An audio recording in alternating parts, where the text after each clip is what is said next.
The world already ended once. The hero tower collapsed, humanity was destroyed, and the only survivor left was a blacksmith named Lee Se-hoon. To stop the apocalypse, he sacrificed his own life using a forbidden skill connected to the Sea of Destruction. But instead of dying, he wakes up in the past with all his memories intact. Now the man who once forged legendary weapons has one chance to remake fate itself. Can a single blacksmith stop the end of the world before it happens again?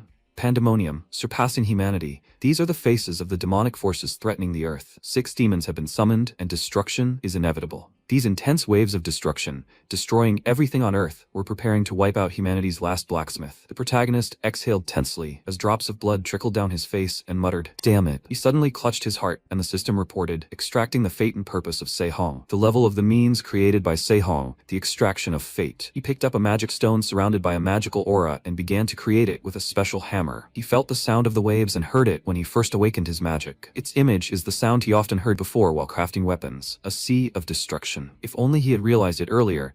If he had worked the hammer faster, would the end have been different? This is so damn stupid. He forged a new, sharp sword and suddenly vanished into space. When he closed his eyes, he was silent for a moment, when suddenly he opened them again and saw a special weapon before him, and the system reported that the weapon's image had been realized. But the image of a return to the roots is in the making. Humanity finally triumphed, and the 6 great demons seeking to destroy the world, including the last demon god, the Sea of Doom, were defeated. However, most of the earth had already been swallowed by the Sea of Doom created by this monster, and humanity soon perished. When the protagonist exhaled, he asked, "They won, but why do they feel like they've lost?" Not to mention the surviving heroes. Even the hero tower supporting the earth had collapsed. He looked ahead and realized that the cursed Sea of Doom hadn't disappeared even after the demon god was killed. The protagonist asked his friend if he was really going to whine about this now. He said that if anyone saw it, they'd think it was his doing. Louise approached him and said that the child who was lying there pretending to be injured was now trying to act tough. Amir clutched his head and asked, "He told you, right?" Their friend was trying to get out of the situation at someone else's expense by taking command. Se-hong said they should stop talking nonsense. They would have died long ago if not for the equipment he made for them. The boys asked again, "What?" That was simply absurd. He told them to shut up, because if they didn't like it, they could return it. They were dumbfounded and couldn't answer him. The trinity before him were the so-called 3 dogs. They weren't on the side of humanity, but they didn't join the pandemonium freaks either. They acted as they pleased, interested only in their own gain and adapted to the situation. The dogs might be selfish, but they survived, holding out until the very end and ultimately achieving great feats. If they had used their power even a little earlier, would everything have turned out differently? Se-hong pondered this for a long time, and after a while asked if anyone was alive. Son-ha clutched his stomach and said that he was finished, his insides crushed. Louise said she was in the same situation. Maybe it was the curse, but the bleeding wouldn't stop. Amir also said his heart was pierced, so he couldn't use his vest either. Se-hong said they should have helped from the start. Instead, they ignored everything and cared only for themselves. Suddenly, he turned around and was stunned when he saw that all the guys were dead and unconscious. He said they were troublemakers until the very end, and grabbing his weapon, he swung it and placed it near Amir, saying that they should handle the equipment carefully because they couldn't use it like that. This would at least serve as a tombstone. At that moment, he wondered if it was really his turn now. He would do this for the last time. He raised his hand, placed it on his chest, and the system reported that he had extracted fate from the target. Based on his affinity with Se-hong,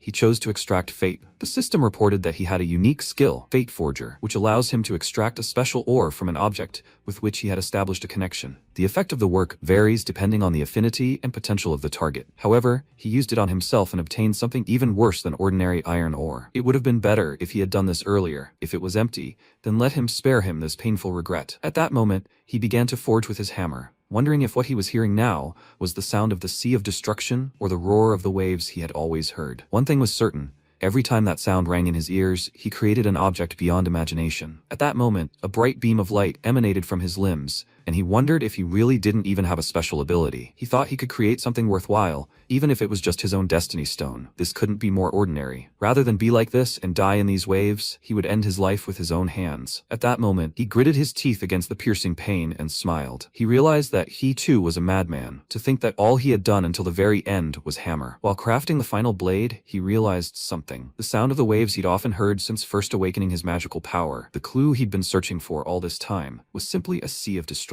If only he'd realized this earlier, or perhaps they should have convinced the 3 dogs sooner. No, if only he'd started hammering for others just a little bit sooner, much could have changed. The system reported that the weapon's image had been realized and the return to origins image skill was in the process of being created. After some time, he woke up and realized he wasn't dead yet, which surprised him. A young man approached him and asked Candidate Sehong what he was doing. Sehong didn't understand. They called him a candidate, but that hadn't happened for 31 years. At that moment, the young man suddenly screamed. How could he be floating in the clouds during an entrance exam? He asked in fear. What? What entrance exam? That was 31 years ago. Was he really in Babylon? Was his whole life flashing before his eyes? He tried to understand what was happening and paused, then realized it was the embodiment of the image he had seen just before his death. A return to his roots? Was all this really happening because of the weapon forged from his fate stones? This was his final warning, candidate. If he didn't do it right now, he would throw him out of here. Sehong replied, yes, and realized it was regression. If he realizes his abilities early and swings the hammer sooner, can he change everything? He grabbed the hammer and realized, no, it didn't matter at all. Only one thing mattered. He had to seize this opportunity. And then, he realized that this time, he would definitely save everyone. These thoughts filled him with joy. In this life, he would pass the Babylon exam. Meeting the three dogs was only the beginning. He began to forge the weapon, when suddenly a man passing by froze and turned around abruptly. He realized that this candidate was amazing. The movements appear slow, but the rhythm of perfect forging is confident, and the resonance is pure and clear. These are skills of the highest order. He continued to observe what was happening, and Sehong didn't notice him. He didn't understand this perfection. Had he really forged it? They had an exceptional candidate.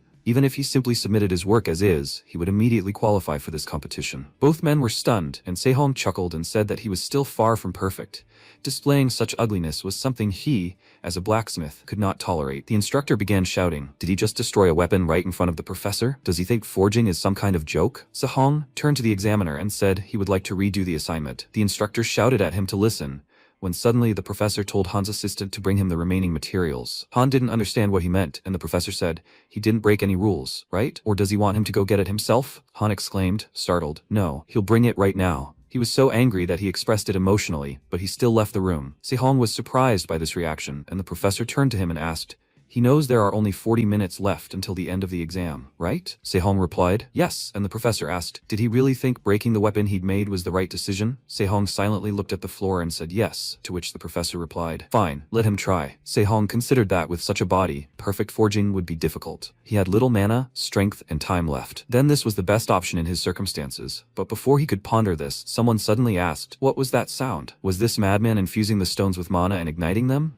What was he doing? If he kept doing this, the stones would explode. Sehong ignored everyone and continued his actions, causing the students taking the exam to think he was crazy. It simply couldn't be. A bright, multicolored magical aura began to emerge from the fireplace, and everyone exclaimed that it was a fire and they needed a fire extinguisher quickly. Han ran to the professor and asked him to tell him to stop. The professor told him to leave him alone. Fine, if he was a candidate, but he shouldn't react like that. He should watch the flames closely. Han looked at the professor in surprise, and Sehong continued using the colored flame demon. This high-temperature flame is enhanced by the resonance of 5 types of ignition stones. It requires precise mana control, but it's an excellent technique that can be used even with minimal mana. The students asked, what, didn't it explode? Wait, that's the color of the iron ingot that changed. The professor realized what it was and resonated with the ignition stone to increase the fire's power and alter the ingot's properties. This significantly reduced the time needed for forging, but he still had only 30 minutes left. His previous forging had been excellent, but if this was all he had, he wouldn't have time to complete it. The protagonist continued to strive, and a moment later, with a smile on his face,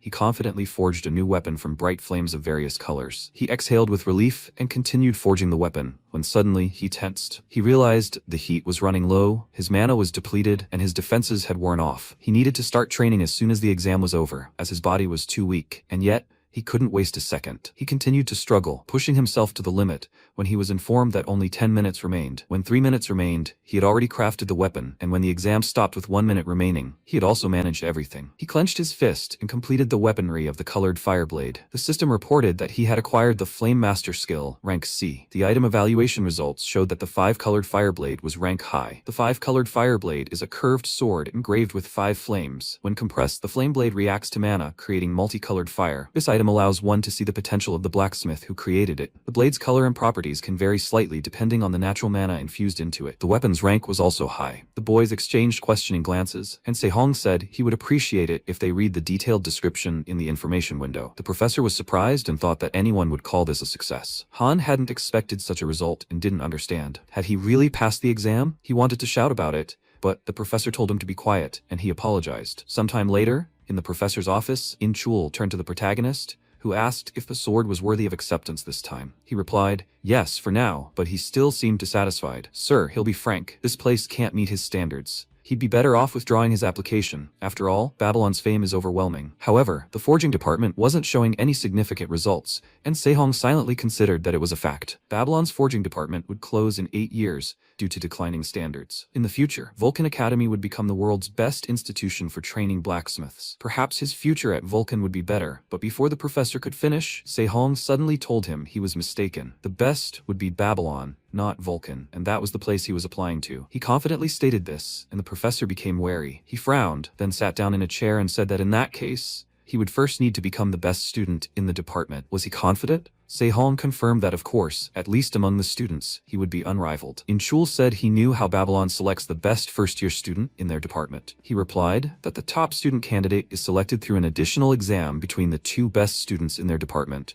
and from these candidates, the most outstanding is selected. That's all he knew. Babylon Academy divides cadets into 3 main departments: combat, support, and technology. Within each department, dozens of specialties intertwine like roots, and competition among departments means achieving a high score among all specialties and being recognized as a top-tier talent in Babylon. After a brief silence, Inchul said he would tell him again, not as a professor, but as a senior blacksmith. Even if he becomes the best in the blacksmith department, it's hard to count on success here. He should join Vulcan Academy. That's his path. Sehong reflected that he was prioritizing his junior over his own position in the future. He was a worthy man. Environment didn't matter, and he had already said that Babylon was the place he was applying to. It would soon become the best. Inchul thought about the place where he would become the best. He extended his hand and said that his statement was beyond arrogance, but why he liked it. He would be happy to work with him. Sehong shook his hand and smiled, saying he did too. The system reported that a connection had been established with the game's target, the level of affinity with the creator being the same. Destiny extraction, and Inchul's target. At that moment, the protagonists extended their hand, and the system reported that it was Destiny, fire-bearing iron, high rank, medium to low quality. This metal possesses flames, the properties of wood, and can accumulate fire within. After some time, it got dark outside, and Sehong found himself at home. He looked at the metal and said it was not bad. He couldn't have imagined how big it would be. Destiny extraction digitizes relationships with a specific target, and to extract non-existent ore, the problem is that the connection level is not a language, so using it now is difficult. Moreover, compared to the first-year students at Babylon, his stats look pitiful. In many ways, it's unfortunate, but considering that's the price for returning to the past, he got off easy. That's right, and he won't rush. Wanting more is simply greed. There's still time to crush those pandemonium freaks. Pandemonium is a coalition of monsters threatening not only humanity, but the entire planet. The 6 great demon gods' destruction of humanity was also entirely their plan. He can't be picky about means and methods if he wants to stop them, and he can't allow important future events to become jumbled in his memory. So he first needs to acquire equipment or skills related to enhancement. He thought about how the first step of the plan, entering Babylon, had been completed. But before he could fully process this thought, he suddenly looked ahead and was stunned. A system appeared in front of him, informing him that the skill Fate imprint had been added. A week later, Sehong found himself at Babylon Academy, looking around and confused. He was lost again. Had he really come to the right place? He saw a door with the sign, Refining Room, and realized that this was what he needed. As he entered, he greeted someone. But suddenly someone called his ominous name and said he looked rather relaxed. Couldn't he see they were waiting for him? It was Michael Barmuth, the vice dean of Borsip. Inchul told the vice dean that there were still 10 minutes until the supplementary exam. He replied that it wasn't a matter of time, but of attitude. He would give him a warning. Sehong, confused by what had just happened, silently scratched his head. Not only was the forging department in poor condition, but he was also in conflict with his superiors. Now he understood why he had recommended another academy. At that moment, he looked questioningly at his rival, who glared menacingly at him and his hand. He said he was glad to meet him, but his rival simply turned away and didn't respond. Sehong was disappointed, as no one had treated him like that in a long time. After a while, a girl entered the office and asked if everyone was ready. The boys exchanged glances, and Michael said they'd been wondering when the dean would arrive. He realized she was a familiar face. She sat down in the chair opposite him and apologized for being late. Her name was Yoon Ha, and Sehong clutched his head, looked at her questioningly, wondering what she was doing there. He'd heard she used to work in Babylon, but he didn't expect her to be the dean. She was a C-class hero, weapon-devouring Yoon Ha. She possessed a unique skill that increased her strength by absorbing weaponry. Before his regression, she had long been his regular customer. He recalled the past, when she sat on the ground in the rain, regretting eating his weaponry. He approached her without answering, and she, looking down, remained silent. At that moment, he remembered her and heard his name, when he suddenly looked up and said, yes. Inchul stood up and said that he would explain the essence of the exam so they should listen carefully. The exam lasted 90 minutes. During these 90 minutes, the two of them must create a weapon that would pair with the blade from the previous exam. However, Only alchemical forging could be used for this creation. As for the materials, they were free to use any ore presented here. The created weapon would be evaluated by Dean Yun-ha and Vice Dean Michael. Therefore, they must strive to create something they can be proud of. At that moment, he raised his hand and shouted, and so the exam began. The boys were determined, and Sehong, tying on an apron, wondered,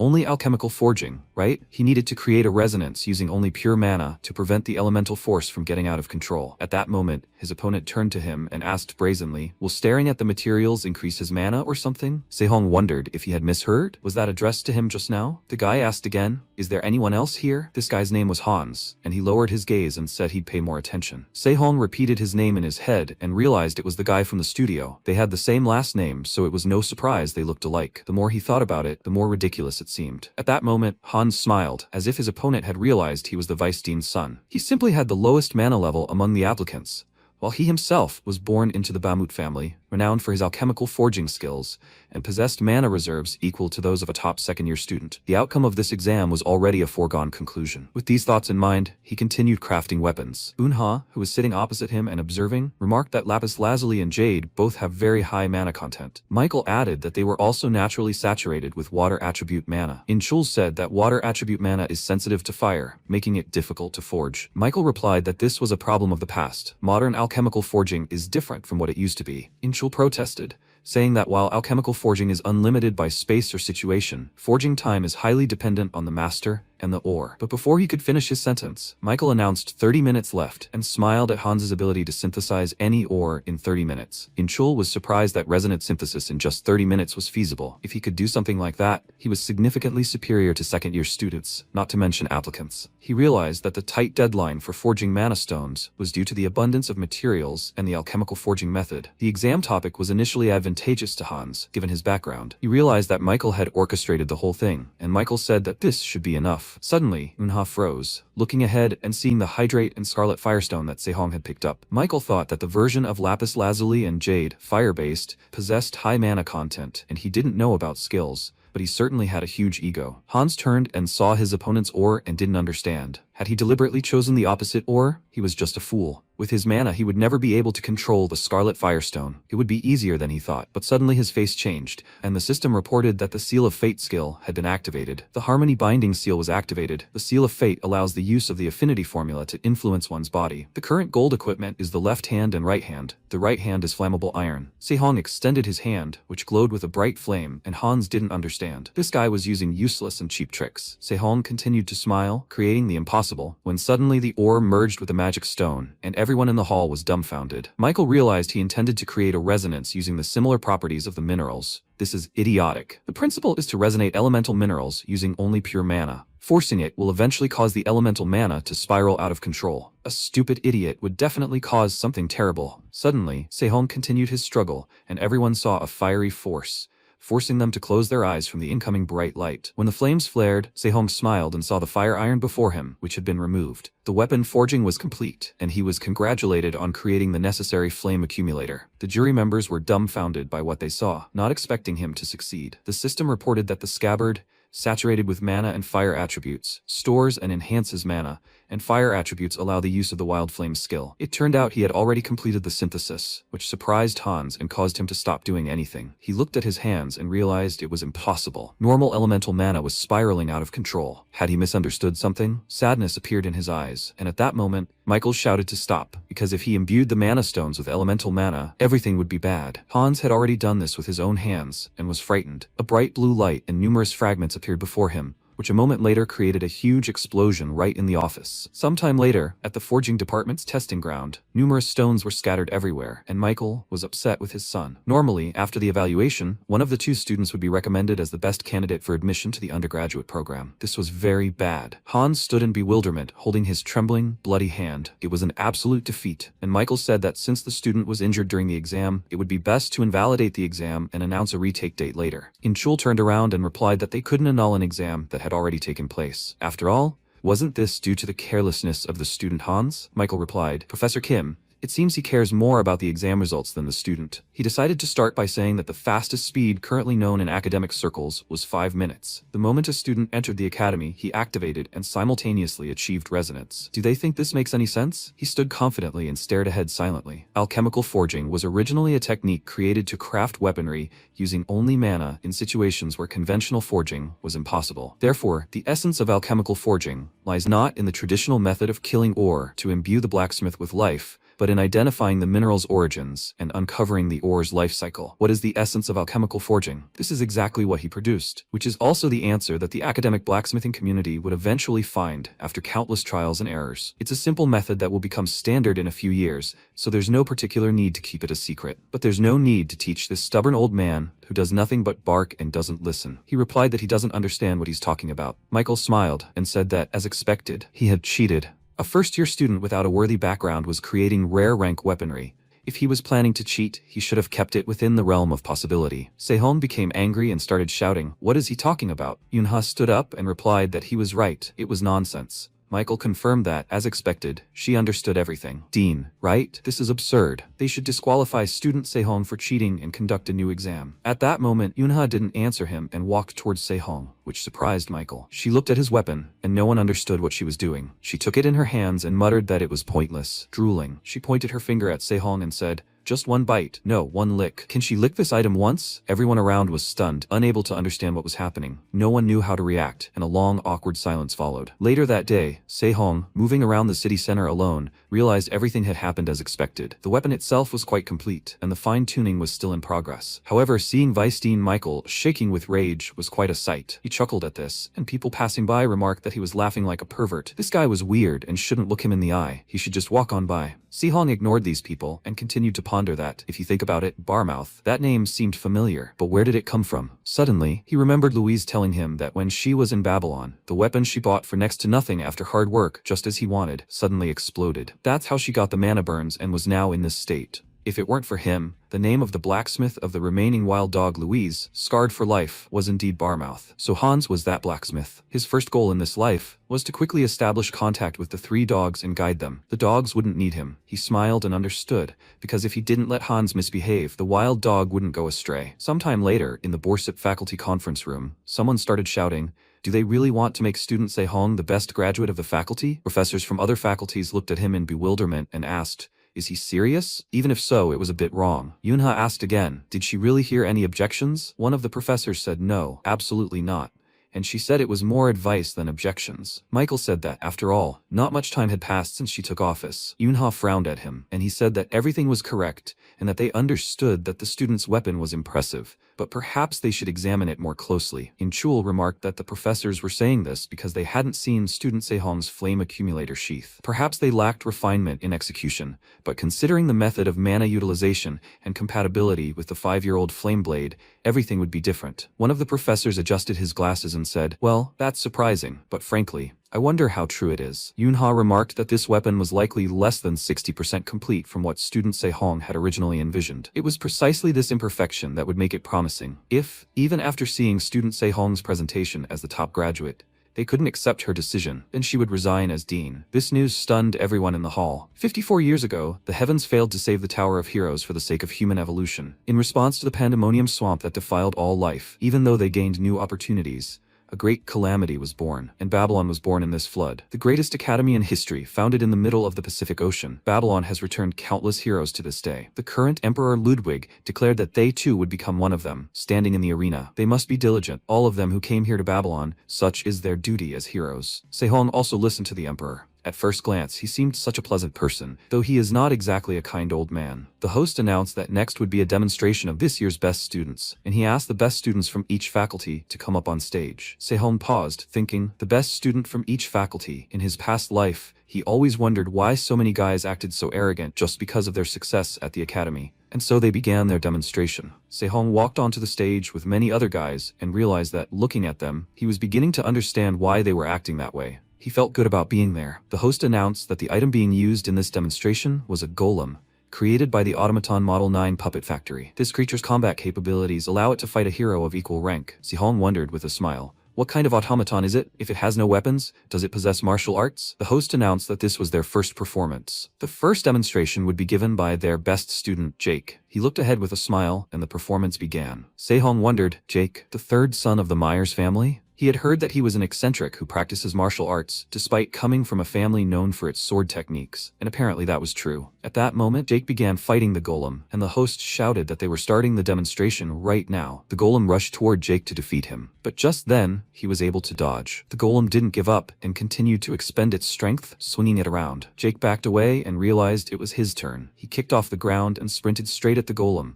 swung his fist, and struck the creature squarely in the chest. The surrounding people were dumbfounded when they saw what happened after his strike. Sehong heard a strange sound and wondered what it was. He clearly heard that he died young, at rank A, somewhere in his early 20s. At that moment, the golem was thrown back, but Sehong knew that with his level, he was a genius of the kind that only appeared in Babylon once a decade. Why had he only reached rank A in his past life? He was stunned by the horror he experienced, and the announcer declared that this was the end. Jake easily smashed the golem into pieces, and various parts of the creature scattered across the arena. He wiped the sweat from his forehead and said with a smile that he hadn't warmed up like this in a long time. The host didn't even know how to react, and declared that it was a truly magnificent demonstration. Student Jake. He defeated an automaton with the combat assistance of a C-rank hero in a single breath. Everything went as expected from the best cadet of the Akarkuf. Sehong realized that he really turned up the heat from the start, and the next speaker would certainly feel serious pressure. The host announced that the best student of the support faculty would perform next, and student Erica would lead the demonstration. Sehong understood that she was the best at this level, so how could there be any pressure? Erica is the eldest daughter of the Inoue family, one of the 3 great families of Japan. She was not a conqueror of the highest heights, but made a name for herself as a C-rank hero who wielded mythical class armament. However, she ultimately transformed into a Majane, and was personally eliminated by her own family. Since she would transform in the future, getting close to her would bring him no good. At that moment, Erica turned to look at him and met his eyes. He froze, clutching his head. Did she just look at him? The presenter announced that the automaton for this demonstration was Model 9, with consecrated armor. Its defense was approximately 1.5 times greater than the previous model. What kind of performance would student Erica give them? She picked up her bird's cage and, releasing it, ordered them to move forward. The bird burst from its cage and began cawing loudly. Sehong realized it was a crow, and was surprised. The crow aimed at the golem, which it was prepared to attack. Sehong thought the automaton had assumed a defensive stance. In this position, it would be difficult to penetrate, especially since it was a defensive type. Erica tensed and transformed the bird into a huge monster with iron body parts. The crow rushed to fill the automaton, and Sehong was dumbfounded when he saw sparks begin to emerge from the golem. Erica called the bird to her and returned it to her hand. The host shouted that it was simply incredible and stunning. The enhanced automaton fell in a single blow, and she had pierced through an enemy of the hero-level rank. Everyone shouted congratulations, and Sehong realized that with this atmosphere, simply showing off his weapon and calling it a day would be completely misunderstood. The presenter announced that the best student from the Borsit Faculty of Technology was finally entering the arena. Ludwig, the leader of the graduates' demonstration, said that the level of the top graduates this time was very high. They hadn't had a top graduate from the forging department in a long time. Wouldn't the pressure be too much for him? Eun-ha was also among the judges, serving as the second leader of the demonstration. She understood that there would be no problems. The host wondered if he could put on a performance that would surpass the shocking performances of cadets Jake and Erica. His heart was already trembling with excitement. The surrounding students shouted that he was handsome, and at that moment, Sehong drew his sword, and the system announced that it was a blade of 5-colored fire and required a flame accumulator. People were surprised. Is this a rare rank? It's highly unusual for the forging department. Besides, the fact that a first year created a rank 1 weapon is already astounding, but compared to other departments, it lacks the showmanship. Doesn't he look clumsy for such a rank? Well, the other departments looked quite impressive after all. However, they're unsure how he's going to show it off in action and demonstration. They weren't expecting anything grand, and Michael, hearing this gossip, realized the heavens were on his side. At this rate, the dean's position would be his. Yoon-ha watched silently, and the host announced that for this demonstration, Model 10 possessed combat power equivalent to a D-rank hero. But Sehong turned and said, "No, Model 8, please let them equip it with armor." The host didn't understand what he was saying. Model 8 could withstand a hero's attacks in some cases, and he was asking for it to be equipped with armor as well. He was surprised, and said that it was difficult to prepare this in such a short time. Was he really trying to disrupt the demonstration? Inchul announced that he had prepared this in advance. This automaton was equipped with armor. They were surprised that he already had it, and at that moment, Sehong prepared for the fight and looked at Inchul, who was confident in him, and told him to go all out. The host raised his hand and said, "Let the duel begin then." He was already confused, and at that moment, the duel began. Inchul watched closely, as did Eun-ha, who wished him well. Sehong wondered if he would live up to his expectations. He swung his weapon and used multicolored mana. When he did this, the people around him were surprised. This was madness. Hans was upset that this was all just a show and had no substance. What could a guy with little mana do anyway? The flames contained in the blade of 5-colored fire tend to conflict with each other, and this explosion can injure the owner if not controlled with a significant amount of mana. But using the properties of the accumulators and flames to store fire within and then release crimson flames with the newly available skill is something else entirely. He announced that the accumulation was complete and used wildfire. When he made this move, everyone was horrified. The weapon skill needed for the accumulator and flames, wildfire, detonates the compressed mana within. If he activated it in this state, the forcibly compressed 5-colored fire demons would burst forth all at once. Michael was stunned, surprised, and tensed. The host also didn't understand what the psycho was doing. Sehong appeared unharmed when the dust cleared, and he sheathed his sword. When he exhaled, he wondered if he had overdone it. The complete devastation of the arena appeared before him, and the host didn't even know what to say. He shouted for the construction support group to come to the central hall immediately. The demonstration of the best students from the departments, the midterm assessment is over. Sometime later, Yunha came into Sehong's room, opening the door and apologizing for being late. She'd called him herself,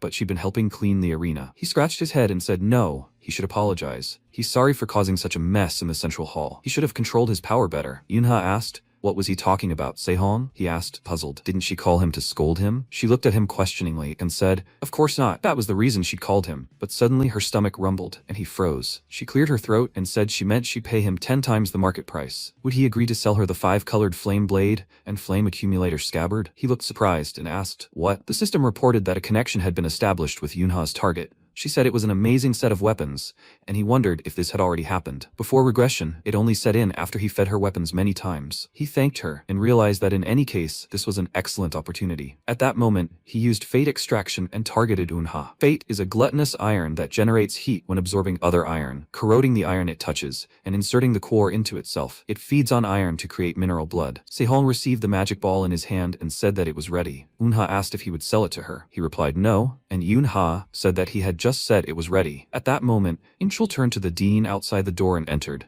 saying that the head of the academy had ordered the awards ceremony to begin immediately. Could he take Cadet Sehong with him? She turned around and, looking down, said she understood. Sehong, leaving the office, said they'd see each other later and slammed the door behind him. Yunha's stomach rumbled again, and she remained silent in the room. The heart of Babylon Academy, the old main building of the Marduk mansion. Everyone was gathered there and in disgrace. And Inchul led Sehong, telling him to treat the academy president with respect. Not only had he generously handled the issue of trashing the hall during the demonstration, but he was also a perfect man on a different level than them. All he told him was that he needn't worry, and he entered. Ludwig, who greeted him, said he must be a cadet. He was the ruling emperor of the academy. Before his regression, he was a hero who died alone fighting against a heavenly god, exterminating one of the 6 demon gods. Sehong realized that everything was expected of a perfectionist. Ludwig said that all the weapons he showed at today's demonstration were interesting. He couldn't say he didn't regret it, but he had high hopes for them. Sehong was surprised. What did he mean by regret? He was ready, but he wanted to throw the 5-year fireblade and flame accumulator scabbard into the furnace. He said that as a tribute to his talent and effort, he would give him 2 rewards. Let him say what he needed. Sehong was surprised and said he wanted a reward that would increase his mana and accumulation capacity. Ludwig thought for a moment and created a heavy inkstone and a dream tusk. Sehong understood what it was, as it was very difficult to find. It would be difficult to manage now, but he had an idea how to use it. Ludwig asked if he liked it. Sehong replied that it was perfect. After a while, he asked what he was thinking. To think that he was the only one to receive rewards, and that was unlike him. Ludwig replied that he simply gave them to him because this guy had the ability to handle them. This creature asked, "Is that so?" He had the feeling that he was like an old man. Ludwig replied that this only meant there was enough depth within him that even he could see him that way. And even he can't fathom this depth. Sometime later, Sehong arrived at the university and, when he entered the office, saw someone waving at him. One of the guys turned to Hans and asked where he wanted to have lunch. He apologized and said he had plans with some upperclassmen today. The guy was dumbfounded. Plans with the best 3rd-year student in the department? He replied that they were simply close and saw each other often, and he said he would give him some advice about life at the academy. The guy asked if he could go with him, when suddenly Sehong burst into the office and glared at them ominously. The room fell silent, and Sehong and Hans exchanged glances. Hans couldn't understand what was happening to his eyes. Sehong felt like this guy understood his place, and Hans got angry and wished a curse on this commoner. At that moment, the professor entered and told everyone to sit down. It looks like everyone's here, and since this is the first lesson, they'll begin their introductions. This ingot is a material called projection alloy. It's 10s of times more sensitive to mana than ordinary ores, so if he channels mana like this, the weapon he presented is easily created. Si-hong realized he deserved to be among the world's top 100 craftsmen. However, he'd sensed this even during the test with the Stone of Fate. This guy is a true master. Chul suggested saying that this sensitivity makes it difficult to use as a weapon, but it reflects unconscious traits that allow one to see oneself from the outside. That's why weapons made from projection alloy are called clones. The forging department's self-presentation will be replaced by the creation of these clones. They'll be on display in the main building for a week, so they should work hard. All the students responded that they understood the order, and he wondered if such a quantity of projection alloy would cost more than 10 million won apiece. As expected from Babylon, even the self-presentation was grand. Se-hong exhaled and realized there was no one here with the most important talent. At that moment, he said, "Then Se-hong will be the last." He was surprised and realized that since he was already the top graduate in his department, there was no need to hide his strength. If that were the case, maybe he should give it his all. A moment later, an explosion rocked the university auditorium, and windows blew out of the building. After some time, the guys entered the room and realized it was crowded. They assumed it was because of Se-hong. It was funny to hear them talk about his incredible level and all that, considering he was only a first year. The guys were gossiping about it when they suddenly froze. Although an anomaly had occurred during the manufacturing process, which absorbed 19 nearby projection alloys, they considered this in itself a demonstration of Se-hong's abilities, so they presented the work as is. The guys exchanged puzzled glances and realized it was probably a fluke caused by skill. But couldn't it be because he used multiple projection alloys? They hadn't had a top student in the forging department for a long time. They probably wanted to make him look like a genius. Erica arrived and said she thought differently. Jake, next to her, spoke up, and so did he. It seemed the long series of projection alloys wasn't enough to reflect Se-hong's potential. After some time, Se-hong worked hard to forge a new weapon. Those around him asked, were they keeping track of the time? He still hadn't been off by even 1/100th of a second. Han, who was standing nearby, wondered what they could possibly teach such a guy. He should just let him pass. When the end of the class was announced, Se-hong had crafted a multitude of weapons and exhaled. He looked at it thoughtfully and, swinging his hammer, decided to break it when Han suddenly approached him and asked if he was really going to break it. He turned around in surprise, and Han said they had to hand them in after the packaging class this week, so he didn't need to break it. Se-hong asked again, "What do you mean hand them in?" He replied, "Where does he think the student budget comes from? Babylon allocates funds based on weapons sales to the outside world. So what exactly is he dissatisfied with now? His body or his mana?" Se-hong replied with a smile that he was currently dissatisfied with his body. To make training tools, he needed to forge them and a heavy inkstone, but he didn't have the stamina to even try. Han suggested that if forging was necessary, wouldn't enhancement produce results faster than physical training? At that moment, it seemed as if an epiphany had struck Se-hong, and he realized he hadn't even thought about it, having avoided it before his regression. Since he had returned to the past, he lacked stamina. He could simply work on the heavy inkstone under the effect of enhancement. He bowed to Han and thanked him for the advice. He replied, "You're welcome," and Se-hong remarked that they were using too much mana when forging and needed to reduce it to 70% of their current level and focus their strikes on one point. That would be better. Surprised by this decision, he asked again, "Did a first year just give advice to an assistant?" He silently turned to the hammer and paused. Babylon encourages each individual student to train independently. Se-hong found himself near the train and continued to ponder how people can attend classes from other departments or take dozens of courses in a single semester. However,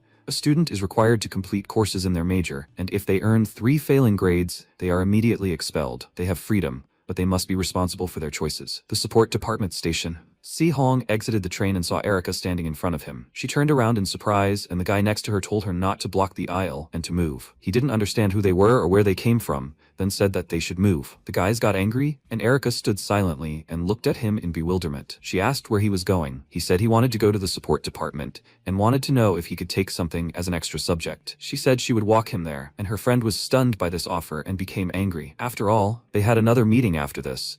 She told him to go there on his own. The guy said that the upperclassmen had said they really wanted to see her, but Erica said she wasn't interested, and the guys clutched their heads in surprise. Erica silently followed Se-hong, and after a while asked what kind of supplementary item he was looking for. Se-hong said he wanted to learn about reinforcement, and she asked what kind exactly. He replied that it was something that increased physical ability and didn't interfere with forging. She smirked and asked, "Then what about barrier art?" Se-hong asked, "Isn't that specialized in defense?" Erica pulled an envelope from her jacket and said, "For example, he should try this." He took the envelope in his hands and wondered if it increased durability. No, rather, it retained its original properties, but hardened under strong impact. He said the technique was well suited for forging because it required fine control. Erica noted that for such complex applications, he would probably need the professor's help. By the way, this spell formula seems somehow familiar. Erica said that the barrier professor had entered her family's branch through marriage, so she could introduce him personally if he wanted. In exchange, she received an invitation, but before she could finish her sentence,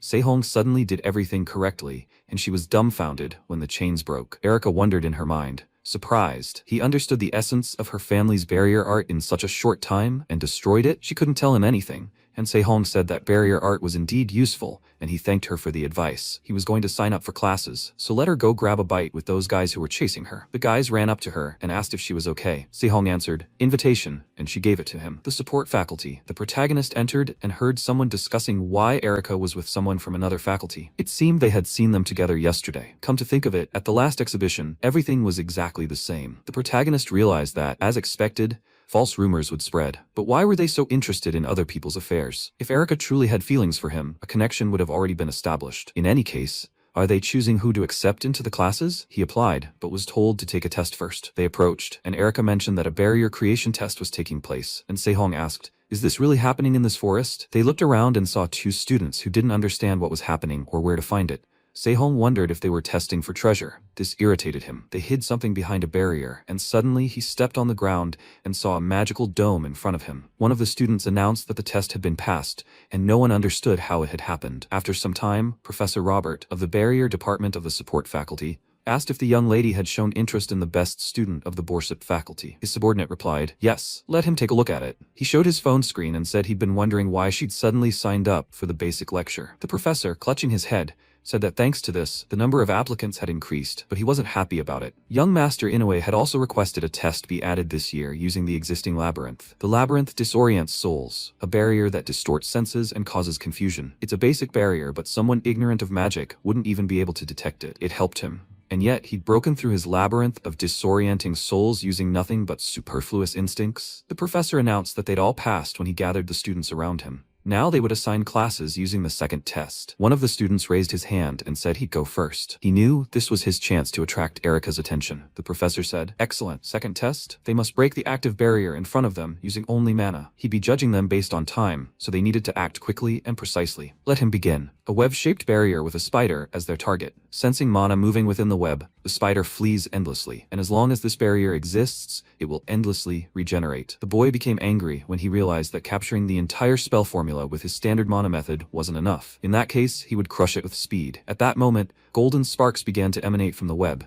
and the professor said 2 minutes 23 seconds. He needed to pay more attention to understanding the structure, but this was not bad. Erica looked at him silently, and he felt ashamed and thanked the professor. After a while, all the boys tried it but were very tired. They would all start in the basic class. Erica would go next. When Erica began the task, she managed to destroy the web after a short moment. Those around her were surprised. How did she manage to do it so quickly? Had she analyzed the entire spell formula and destroyed it? Erica looked at her hands, and the boys muttered, "So that's how she's the best student in the department." Robert said 22 seconds. Good, but the standard analysis method would probably be 2 seconds faster. She said she'd take that into account, and now Sehong was last in line. He didn't look like anyone special, and they'd find out. A moment later, Sehong squatted next to the web, and no one understood what he was doing. Maybe he didn't know the test had begun? Sehong thought that this barrier had properties similar to the heavy inkstone. If it didn't reach a certain point, the approach state returned. He set the stone ablaze proportionally. The professor came and asked what he was doing. Erica extended her hand and told him to leave it. The professor listened to her, then walked away. Sehong continued to ponder. What if he could contain the accumulated stimulation in the heavy inkstone? At that moment, the spider glowed brightly, and all the boys silently watched. Sehong declared that everything was ready, and that he could now work on the heavy black stone. When he stood up, he silently stepped aside, and all the students looked at him in shock. One of them reported that it took 7 minutes and 45 seconds. But the professor realized that no matter how long it only took him 7 minutes this time.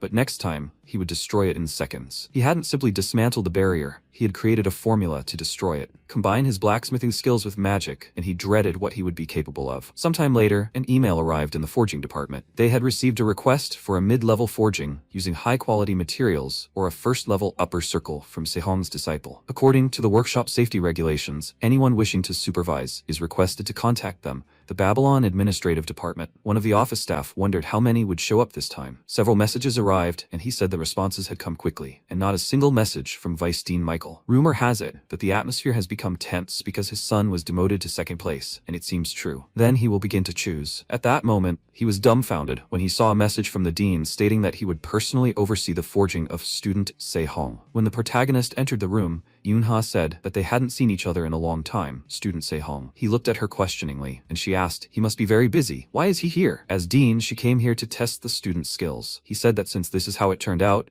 he will have to try hard. Forging the heavy inkstone is the first stage. There are many ways to process the heavy inkstone, but the most difficult of them is the dark curtain method. The heavy inkstone is placed in a dark space without light. The darkness spreads like water, and with the help of the stone's mana alone, it is separated from the impurities. In this process, the size of the heavy inkstone decreases, but the frequency of its occurrence increases. It's easy for him to say, but it's practically a reconstruction of matter. Yoonha was stunned, and Sehong wondered if 1/4 was his limit. If he lowered his stats any further, his productivity would be insufficient. Stage 2. His hand glowed with magical light, and he began forging. He channeled mana through the crimson flames to filter only the appropriate fire. Stabilized flames create flowing wild flames, which retain their temperature from the moment they are formed. Stage 3. Strike the heavy inkstone with a hammer, infused with poison, flowing wild flames. The key is to continue until the distortion diminishes, thanks to its properties. Yoonha wondered if even being immune to flames didn't mean he couldn't feel pain. Just how much had he been exhausting himself all this time? Sehong continued to work, and after a while, evening arrived. Yoonha began to yawn, realizing that 4 hours of forging had passed. The properties of the heavy inkstone,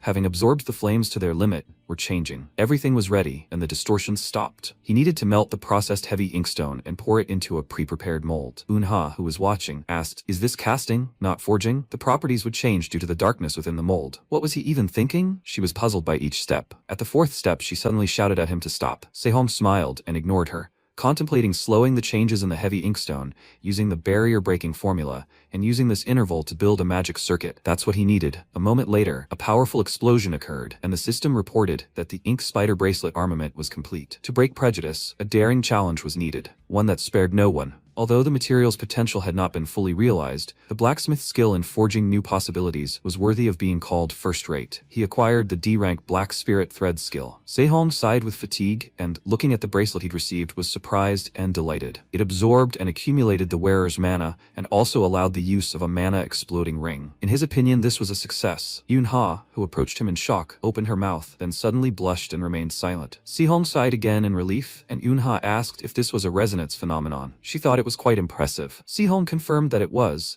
although it wasn't that strong, but if done correctly, they could count on the effect of the set. He apologized for not being able to provide her with weapons when she ran into trouble because of him, and didn't know if this would be enough to cover the aftertaste. But let her at least take this. He looked into her eyes, and now Yoonha had gained the unique skill of properly baking souls. She said it was quite edible, and he asked, "Is it true?" She said yes, but compared to that, it tasted like fried crumbs. He thought it was generous. It had already become a habit to make things to Yoonha's liking. With this, he could easily increase his connection level, and was glad that she liked everything. Yoonha replied that, of course, she was a little offended if such items were right in front of her. And by the way, when did he plan to deal with the 5-colored flame blade and flame accumulator scabbard? He replied that he wasn't going to sell them right now, and she asked again, was the price unacceptable to him? Sehong mockingly said that he was going to keep them to prepare for his subjugation lessons. And there's a saying that hunger is the best seasoning. As soon as he had equipment worthy of passing it on to her, he would let her know. Yoonha blushed and replied that she would look forward to it. Was that the end of the forging? Sehong replied yes, and then they decided to leave because the staff would come and clean up. Sehong didn't have the energy left for cleaning, and for him, this was a relief. Suddenly, he felt something was wrong and began to fall. When Yoonha suddenly grabbed him in her arms, she asked fearfully, "Is he okay?" The protagonist replied that he thought he had slightly misjudged his endurance,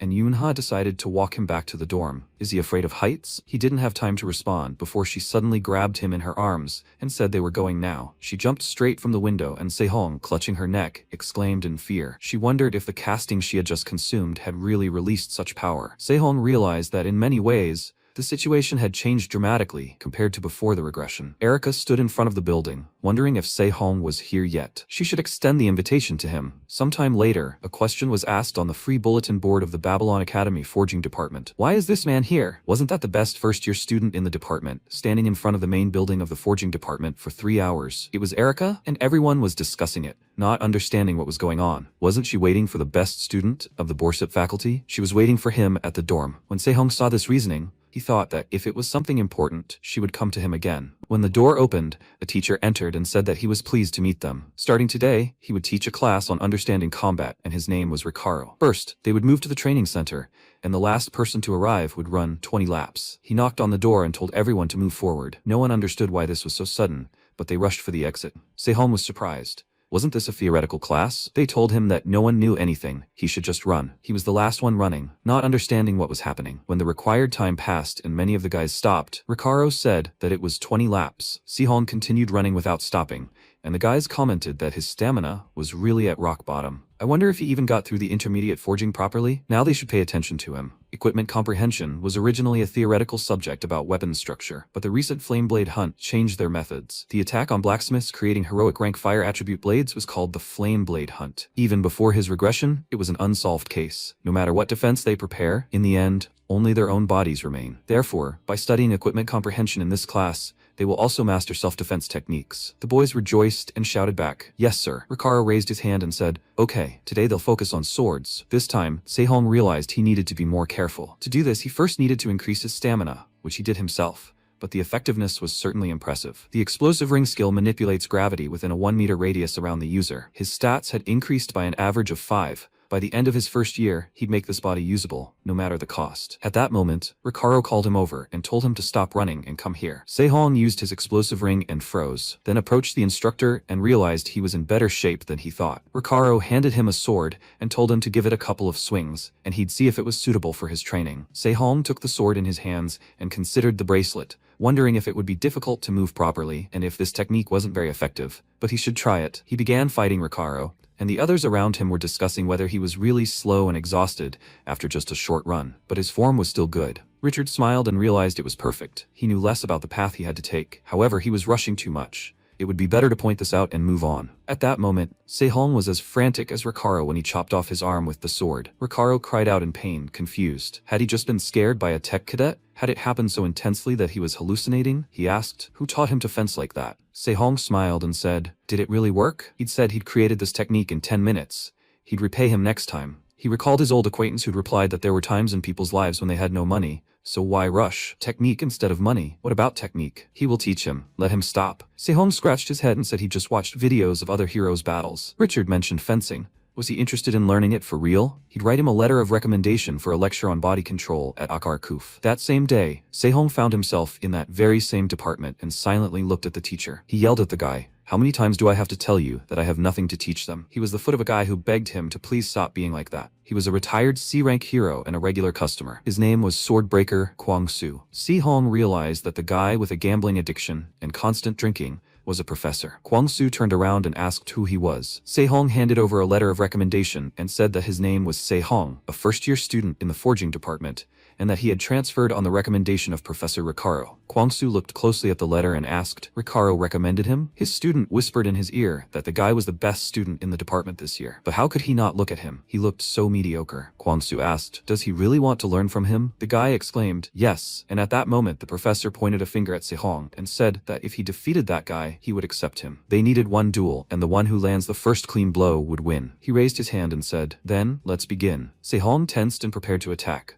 Kwang-soo wondered if his relaxed state really guaranteed him colossal flexibility at the expense of strength. In that case, the correct approach would be to grab him rather than strike. The guy tried to strike him, but Kwang-soo, watching, wondered why he hated guys who were so good at something. Before they'd even gotten to know each other, they were starting to clash, and he wasn't interested in watching. Suddenly, Sehong lunged at the guy and punched him in the chest. He didn't understand what kind of power that was, but a moment later, he used an explosive ring, which stunned the guy. They both fell to the ground, and Sehong grunted in pain, clenching his fist. The guy opened his eyes and saw his bloody and broken nose, and Sehong asked, "He was a little faster, right?" He lay on the floor, smiling, confident. An awkward silence ensued between them, and the guy said that was true. But before he could finish his sentence, Kwang-soo exclaimed, "Let everyone get out." He remembered that he promised to start training him if he won, and Sehong asked, since he had defeated him, maybe he should train this guy instead of him? He was surprised to think that a better student, Akar Kuf, lost to a student, Borsip. It sounded simply pathetic. Kwang-soo said that he really did think he would have to make something worthwhile out of this idiot to earn his keep. The guy tensed up, and Kwang-soo said that he would set a time and inform him, so he should come. The student exclaimed in surprise,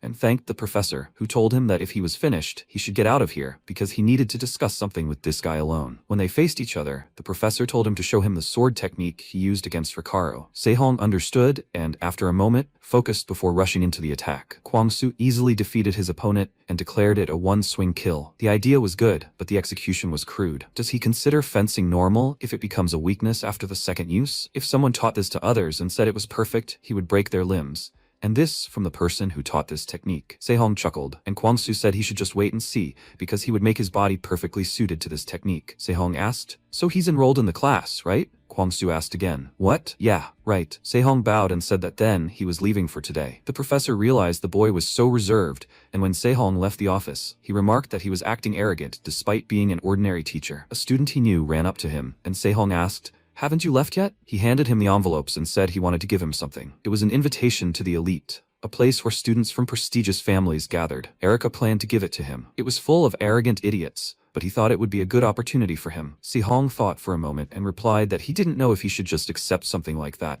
and the boy replied that thanks to him, he got into the class and should at least thank him this way. Sehong thanked him for that. The extra classes he had enrolled in so far were barrier creation and body control. He wanted to take a class from the Borsit faculty. Right now, curses, alchemy, and enchantment came to mind. Suddenly, electricity began to flow from his bracelet, and he didn't understand what was happening. A student grabbed his arm and asked if he had really done that. He replied, "What if I had?" She asked again if she could enchant it for him. The system reported that a connection had been established with Leah's target. Leah is a girl who can raise the rank of a weapon by 2 whole levels through enchantment. She is a genius among geniuses who have created legendary weapons. She's also the person who is said to have shaken the enchantment industry. She exclaimed, "Could this really be a rare rank heavy inkstone? If she adds a few formulas? No, it's too wonderful to end here. What should she do about this problem?" She grabbed her head and began to fidget. And Sehong, who was sitting opposite her drinking coffee, was surprised. Who would have thought she was such an oddball, and asked, "Is the weapon bad?" She replied that the problem was that she wanted to do too much with it. It was made of heavy inkstone, so why was the compatibility so good? She could insert so many formulas that she couldn't choose. He replied that if that was the case, then everything was fine and put the mug on the table. Leah looked into his eyes in surprise, and he said there was something else. There was a resonance phenomenon, so she should keep that in mind. She was dumbfounded and asked,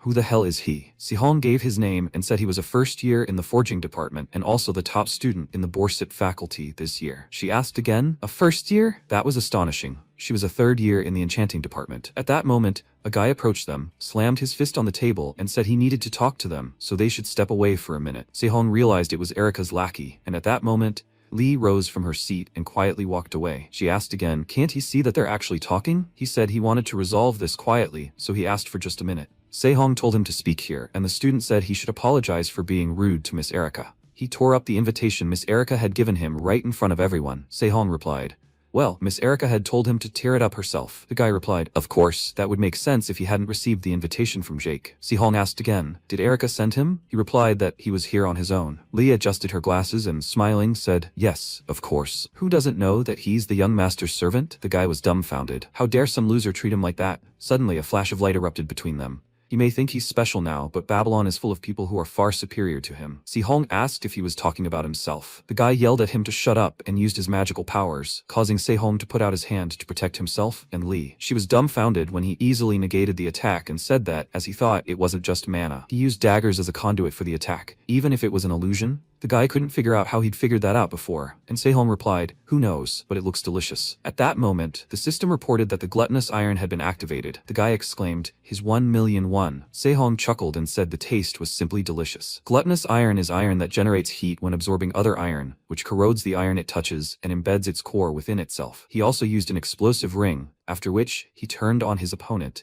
and punched him in the chest. The guy was thrown aside, and a moment later, a loud roar erupted, causing him to fall to his knees. After destroying his opponent, Sehong turned to Leah and asked, "So, senior, are there any lectures in the enchantment department she could recommend?" She looked surprised, then said it was ancient enchantment, and there was an amazing senior named Leah there. After a while, the guy clutched his side from the attack and was surprised at such a quick reaction from a first year. A girl approached him, apologized, and said she wanted to see the dagger. It was Erica, and he exclaimed, "Since when did she appear here?" He handed her the dagger, and she said there was no need to report this to her brother. She would speak with the head of the family separately. He scratched his head and replied, "Okay." Erica thought, as expected, that the weapon used as a catalyst was engraved with anti-theft charms. Could he have created a counter skill based on Professor Roberts and her magic? Sehong, his forging affinity might even be higher than rank C. She'd have to raise his magical affinity rating to A. After some time, it was reported that he had established a connection with Erica's target. He wondered, what was that? Was she spying on him, fighting that subordinate? At least he'd received adequate compensation. Using it as is was crude. but combined with the black spirit thread, it should do the trick. In any case, he was so looking forward to Professor Inchul's class, but to think he'd have to listen to boring theories he already knew all day. Inchul said the explanation seemed sufficient, so they'd get down to business. Even if it was the same metal, its form would completely change depending on the changing mana structure. When he used this spell, who said that the use of metal deformation is what defines a universal weapon? Therefore, if a blacksmith student is a blacksmith, they must perfectly understand the potential of the metal they work with. Today, they will practice metal deformation using these iron ingots. First, they must alter the structure of the Roman to create holes about 3 centimeters deep in the center of the ingot. This material has been tuned to respond precisely to deformation, so they must handle it carefully. The time limit is 10 minutes. Now they can begin. No one understood why this was happening, and could it really not return to its original shape? The students were having trouble, when suddenly, Sehong and Hans managed to do it simultaneously, and place the stones on the table. Inchul announced that they could move on to the next stage. He would show them the structure as an example, and they should try applying it. Hans mused that the speed and final appearance seemed like he could win this time. Inchul announced that this structure was next. When he pointed this out, Sehong silently looked at the floor, and Hans shouted that this was his turn. He would do everything perfectly for everyone to see. At that moment, Inchul said his name and asked him to try to return the iron ingot to its original form. Hans asked again, "What? Why was the mana structure completely destroyed?" Inchul replied that the iron trace couldn't withstand the deformation just carried out, meaning the processing method was flawed from the start. Hans replied that he was simply doing what the professor told them, and Inchul remarked that he had previously mentioned that they must perfectly understand the metal's potential. Hans stood silently and heard the professor continue to say that if the altered structure can't be restored, the equipment isn't deformed, but damaged. This becomes a significant change to its quality and characteristics, so they should carefully review this part in the future. Hans became upset and replied that he would remember everything, when Sehong suddenly wondered if he hadn't noticed. No, maybe he was just lucky while he was daydreaming, but everything was working. After some time, the boys were discussing. Didn't he say it wouldn't work? It simply couldn't be. When Inchul suddenly said in surprise, "Student Sehong, could he show them the deformation he just performed again?" Sehong misled him, saying it was possible, because this iron ingot was adapted for students. It couldn't be done with a regular iron ingot. Inchul replied that everything was clear and that it was possible because the ingot was finely tuned. He thought about it, to think that even he had overlooked this. A conqueror of peaks and the greatest holy flame blacksmith, he created this during his time as a hero-ranked hero, and in the decades that followed, it had never been refuted. The deformation formula underlying the work of blacksmiths, iron truths. He couldn't have found another way, right? Did he really think this guy could do such a thing? If he noticed it now, it would be the second time. After a while, the class ended, and Inchul turned to Sehong and asked if he had a minute. He turned around and asked what was wrong. Inchul replied that it was a gift to celebrate his admission, as Babylon had helped him so much. It was a crimson fire jade, rare rank, high quality. This ore contains the essence of crimson flame, which has the specialized ability to melt refined ore into liquid. Sehong understood what it was, and Inchul said that if he absorbed the essence of the crimson fire jade, he could permanently strengthen his crimson flame. He had prepared this because he had heard that he was skilled in its use. Sehong thanked him and said that it would definitely help him greatly. Inchul also wanted to know if he was considering enrolling in the additional course he was teaching. Sehong asked,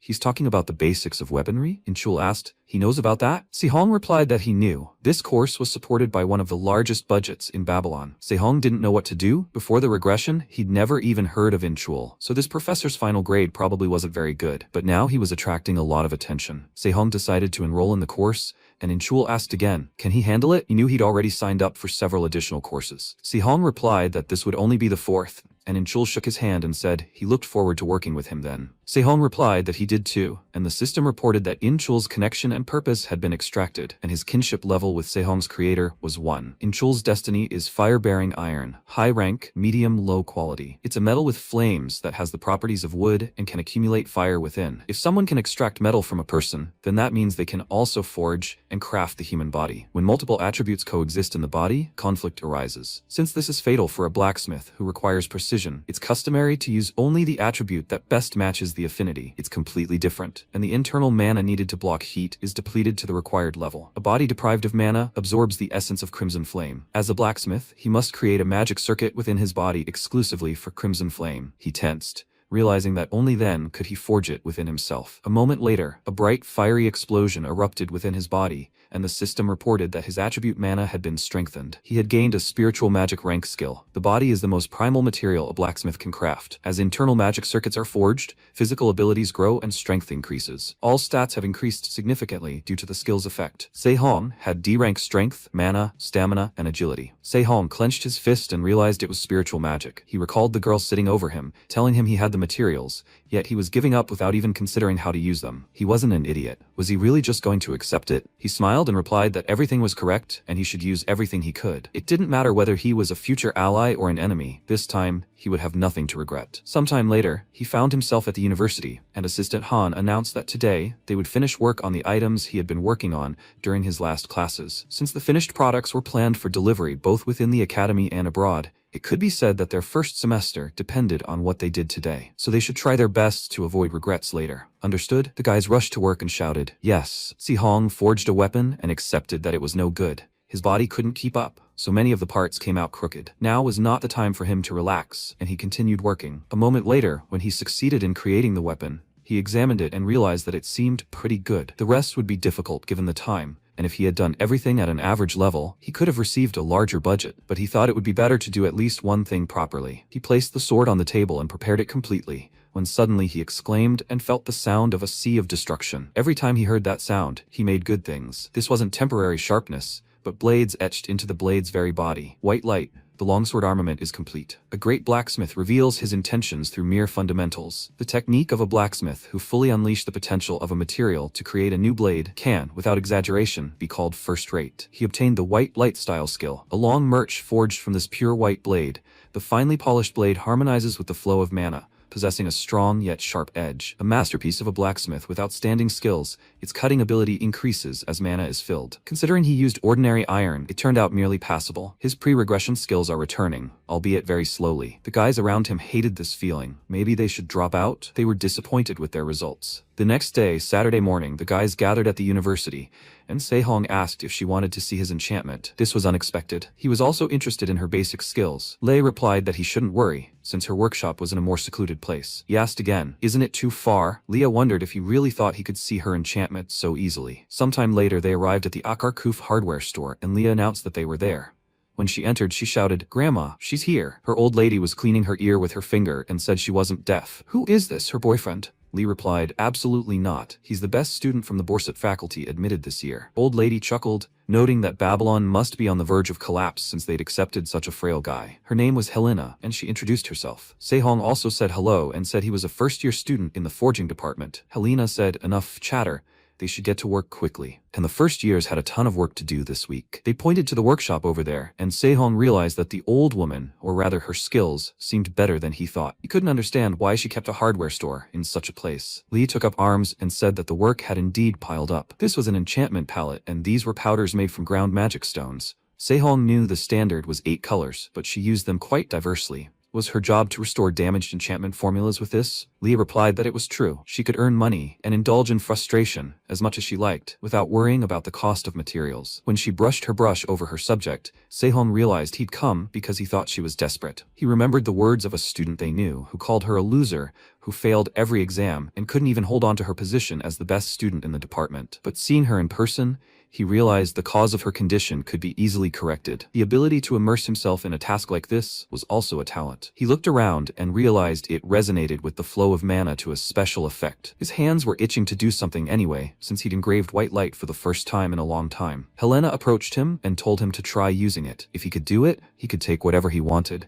and he could pile it up. He thought about how it felt like she was helping them. Se-hong replied that if there was a way to use a special whetstone of such quality, he should definitely try it. After that, he concentrated, took the dagger in his hand, and Helena asked if he was going to use it. He confidently answered yes. Judging by the even wear of the blade and the unbent shaft, this knife belonged to someone who knew how to wield a sword. As for this whetstone, it was the most evenly compressed mana particles. With this, he'll be able to properly sharpen the blade, even if he pushes it to the limit. He began sharpening the knife, and Helena wondered if this guy was really a first year. At that moment, Leah exclaimed that everything was ready, then asked her grandmother when she got here. She replied that she didn't know and called her firmware, after which Leah came closer and asked if she was trying to find her little brother's flaw, but nothing worked. Was she right? Helena got angry and yelled at her to shut up, then hit her on the head with her hand. Her glasses instantly flew off, and Leah pulled back, exclaiming in pain. Helena asked if he was finished. Sehong replied that this was the limit for now, but next time it would be better. After that, Helena said everything was clear and then they should both get out of here. Leah dragged him out the door, pushing him behind her back, and smirked, saying that she was just grumbling for no reason, so they should go. Helena looked at the knife and thought about it, when suddenly an acquaintance of hers walked in and exclaimed, "Sister, what's she doing?" Helena told him to be quiet, and he clutched his head and asked, "There are already so many orders. What's going on with the kitchen knife?" She asked. "When will he quit this restaurant? The guy who should be a professor of combat is messing around." He asked her not to pick on someone else's hobby, then picked up the knife and looked at it questioningly. He turned to Helena and asked, "Did she get drunk again and sharpen this?" Helena replied that it wasn't her, and the guy asked, "Then is this the work of those assistants she'd recently become close with? Their skills must have improved greatly." Helena replied that it was a freshman, and the guy asked again, "What?" She replied that it was a freshman who had entered this year. He was very surprised. Who is he really? When they reached the university, Sehong asked if the old lady from the hardware store was the professor of the forging department. She replied yes. She'd heard that she retired 5 years ago and opened a hardware store in Akarkuf. Sehong asked if there was a backstory to this. She replied that she wasn't sure there was anything special. Quite a few professors had left the forging department in recent years. Sehong asked again, "Is that so?" He considered that, given that in the future, it would become weaker than the Babylon department. He couldn't simply turn a blind eye. Lie asked again, what was more important? How was he feeling about her enchantment? He replied that the basics were flawless, which is quite good. Nothing special happened, but she thinks too narrowly. She asked again, "What?" The protagonist replied that she had come up with better methods but hadn't used them. Lee asked again, how did he know about that? He replied that if she doesn't know something, she can learn it, but if she knows and still can't do it, that's a problem. A creator's imagination is a weapon and a talent in itself, and she's suppressing it. She asked again, does he think she does this because she doesn't know how? Sehong pulled a dagger from his pocket and said he had plans, so he couldn't show her for long and that she needed to watch carefully. If she was told to place a stone beneath the surface of the water, creating the stone and immersing it was forging. Applying a sample of the immersed stone to the surface of the water was enchanting. That's why enchanting has the nature of dreaming. Crimson flame, the white style, not externally. She must hide the enhancement inside, beneath the surface of the weapon. If one isn't enough, she must separate the layers. Let her do it now. He struck the wood with the knife, and magical powers appeared around it. The crimson flame would become like a blooming lotus, floating on a stream. He couldn't call it a full-fledged enchantment, but if Leah did it, then geniuses like her were prone to forge their own path even in doubt. She suddenly exclaimed, "Junior, let him lend it to her. She would do everything right and return it, so please let him lend it to her." Leah started shaking his shoulders, and Sehong calmly said he didn't mind, but she should take those as well. He handed her a few more of these knives, and she thanked him and said that she loved him. Sehong looked after her in bewilderment, and the system reported that the connection with Leah's target had been extracted, the creator's level of the tool being 1. Sehong breathed a sigh of relief and said that youth was bursting from his body. When he entered the university, he began to wonder if today would finally be the day he would meet one of the 3 dogs. The confrontation between the mad dog from his childhood and the demon of destruction, which was more important to him. At that moment, Erica approached him from behind, and he asked what she was doing. She replied that she was following him, and he asked if he told her to move away, would she do it? Erica replied that she would move away, as she could simply watch from a distance. But she invited him inside, and magical beams of light formed between them, and the system announced Erica's fate, a 4-pointed stone. This is an artificial ore containing compressed, attuned mana, and when mixed with other minerals, it regulates the disorganized structure of internal mana. Asteraceae Burst is a multicolored ore combining multiple shades that possesses excellent amplifier properties, unlocking the potential of mixed materials to the limit. Sometime later, when the guys entered the arena, they were greeted by the host, who said, "Welcome to the first years of Babylon." The famous landmark of their martial arts hall welcomes them to the ranking matches. She is the youngest professor in the combat department, in charge of hosting the show today. Her name is Ranfan. She decided to introduce today's students, and here's the first one. She's the top 4th-year graduate of Akarkuf, and the next head of the Myers family, which consistently produces C-class heroes. She's a flawless superhuman who's been breaking records as the #1 martial arts hall leader for 3 years now. The current A-class hero and their champion, and also the Holy Sword, who finally ascended to the top of the Tower of Heroes, Arya Myers. She is the first player today to challenge the champion. An intangible cultural asset of South Korea, the heir to Spear, Smoldering Flame Wheel, a top 3rd-year student in the Spear Arts department, and a promising member of the top 10 martial arts hall. Sehong smiled and realized they had finally met. This was Mad Dog, Songha. A moment later, Songha demonstrated his weapon skills alongside Arya. They began to wrestle, and suddenly he gritted his teeth in anger, and Arya smiled. She directed all her magical power at him, and he tried to escape. Sehong, watching from the sidelines, wondered if even considering his age was below standard, He hadn't even received the support befitting an heir, like the smoldering flame wheel. Many things troubled him, but the biggest problem was his weaponry. Songha lunged at her, and Arya easily pointed her sword at his neck. He lowered his gaze and said in a trembling voice that he had lost. Arya smiled and said it was a good job. The host announced the match was over, and Arya was the winner. Ranfan then said they would have now moved on to the interview with the two participants. That was the plan, but Cadet Songha was forced to go ahead due to circumstances. Arya chuckled at the idea of fighting a 9th ranker right after. It would be difficult even for her. Maybe they could fill the empty time with a Q&A with her? Sihong watched Songha leave and realized he was upset. He stood up, and Erika asked if he was leaving without watching the whole thing. He replied, yes, he didn't really like it. She irritated him. Erika watched him go, thinking, what a relief it was that he didn't come for her, but why was he so angry? At that moment, someone turned to her and asked, interesting freshman. It was Arya who noticed him and said with a grin that she might have found just the right one. Songha was sitting in the park near the martial arts hall. MC saw him and thought, Yom Songha is alive and well. Although he had a bit of a dog-like character, he was the mainstay of the sacrificial squad and the one who ultimately sacrificed his life to defeat the demon god of the Sea of Destruction. Since everything had been going smoothly so far, maybe he could get the Destiny Stone without any problems this time. Songha interrupted his thoughts and asked if he was watching the fight. Sehun replied, yes, something like that. Songha said he was very good at finding it. He turned around and said, why is the best student of the Borsipa faculty here? MC wondered why he was acting like this. He replied he hoped they could talk a little. Songha ordered him to leave. Sehun said it would be good for him too. Simple. Songha interrupted him and said he didn't seem to know, so he'll only say it once. He hates weaklings, those who can't do anything on their own, and especially those who consider themselves his equal, using tricks. So, whatever he wants to talk about, let him get lost, Blacksmith. MC thought. Compared to the times of the Mad Dog, he was polite. Judging by this attitude, words wouldn't solve the problem. Songha turned around and said that it looked like he wasn't going to back down. MC said he would only tell him one thing. The history of the spear, smoldering flame wheel, will end because of him. Songha lowered his head, then quickly approached MC and clenched his fist. The system window reported that the fate imprint, gluttonous iron, was activated. Songha wondered if he had deflected a blow saturated with his mana. He guessed that's why he was the best student in the faculty. Perhaps he did have the right to speak to him after all, but the trace of the magical power of the smoldering flame still hadn't faded. That is the true power of the spear. He's finished. He rushed to attack, after which Sehun swung his hand and sent him flying back with a bright explosion. He exhaled, and Songha thought, what? A smoldering flame that should only respond to his mana in his hand? No way. He took it apart and stole it? He tried to attack MC, who nodded his head to the side, with a smirk on his face. He thought, this idiot is about to lose it. The massacre at the Flameflower Gate probably happened for this very reason. Songha clenched his fist and punched Sehun. He thought, the effect of the voracious iron is almost over, and his body is also at the limit. Songha looked ahead in surprise, where Jake appeared, who held his blow. Songha asked, Jake Myers? Does he know the best student of the Borsipa faculty? Jake answered, yes, I think so. Songha started to leave and ordered them to get lost.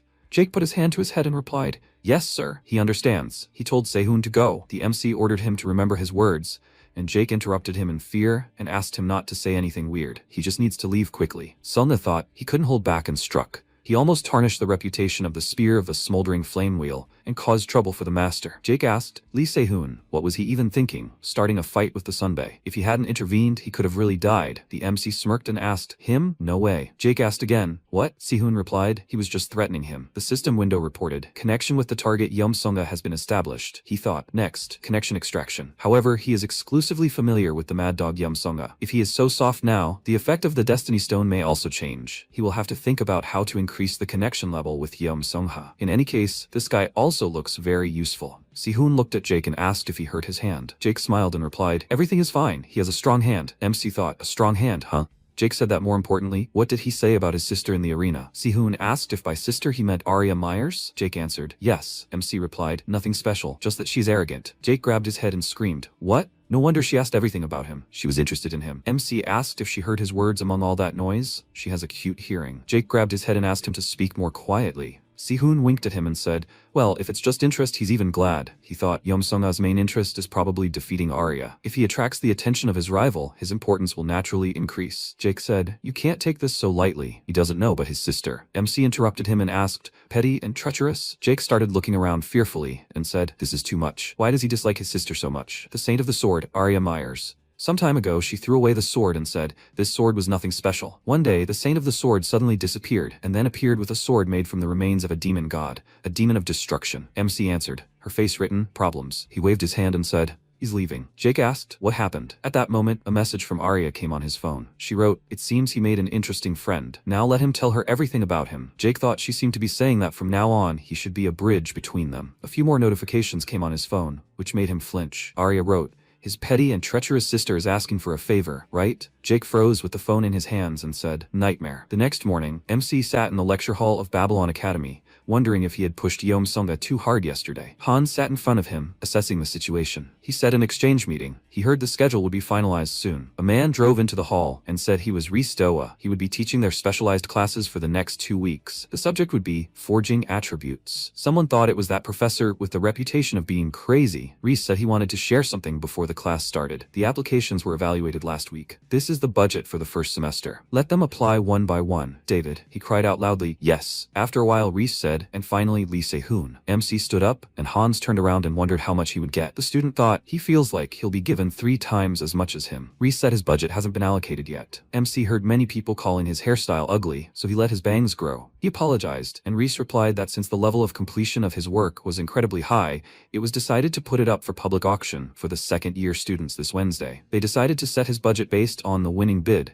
so he needed to wait a bit. Se-hoon wondered if this was Vice-Dean Malk's doing. He had even gone so far as to say that his application would be reviewed separately. Well, if there was a problem, Professor Kim and Chol would have stopped it. He replied he understood. Reese said that today, they would sort out the residual mana, and one cadet volunteered to help with the lesson. He called for entry, and Songa entered the room. Reese said that this was his temporary assistant, Yeom-sunga, a third-year student in the Spear Arts Department at a Kharkuf. Someone shouted, why him? Reese said that he wished they showed such interest in their studies. Enough introductions. We need to make sure they've grasped the basic concepts before moving on to practice. When creating weapons, residual mana is primarily divided into 2 types, the basic chargeable type and the self-contained type, which generates its own mana or absorbs it from the environment. Both have their pros and cons, but the difficulty of the self-contained type is much higher. The reason is that the method for creating a mana core isn't standardized and varies depending on the materials, techniques, and the creator's mana. Therefore, they will all start with the chargeable type. Assistant. Songa released mana and created several rings, and Reese said that fire attribute mana is extremely unstable, making it difficult to use as residual mana. However, if its nature is suppressed,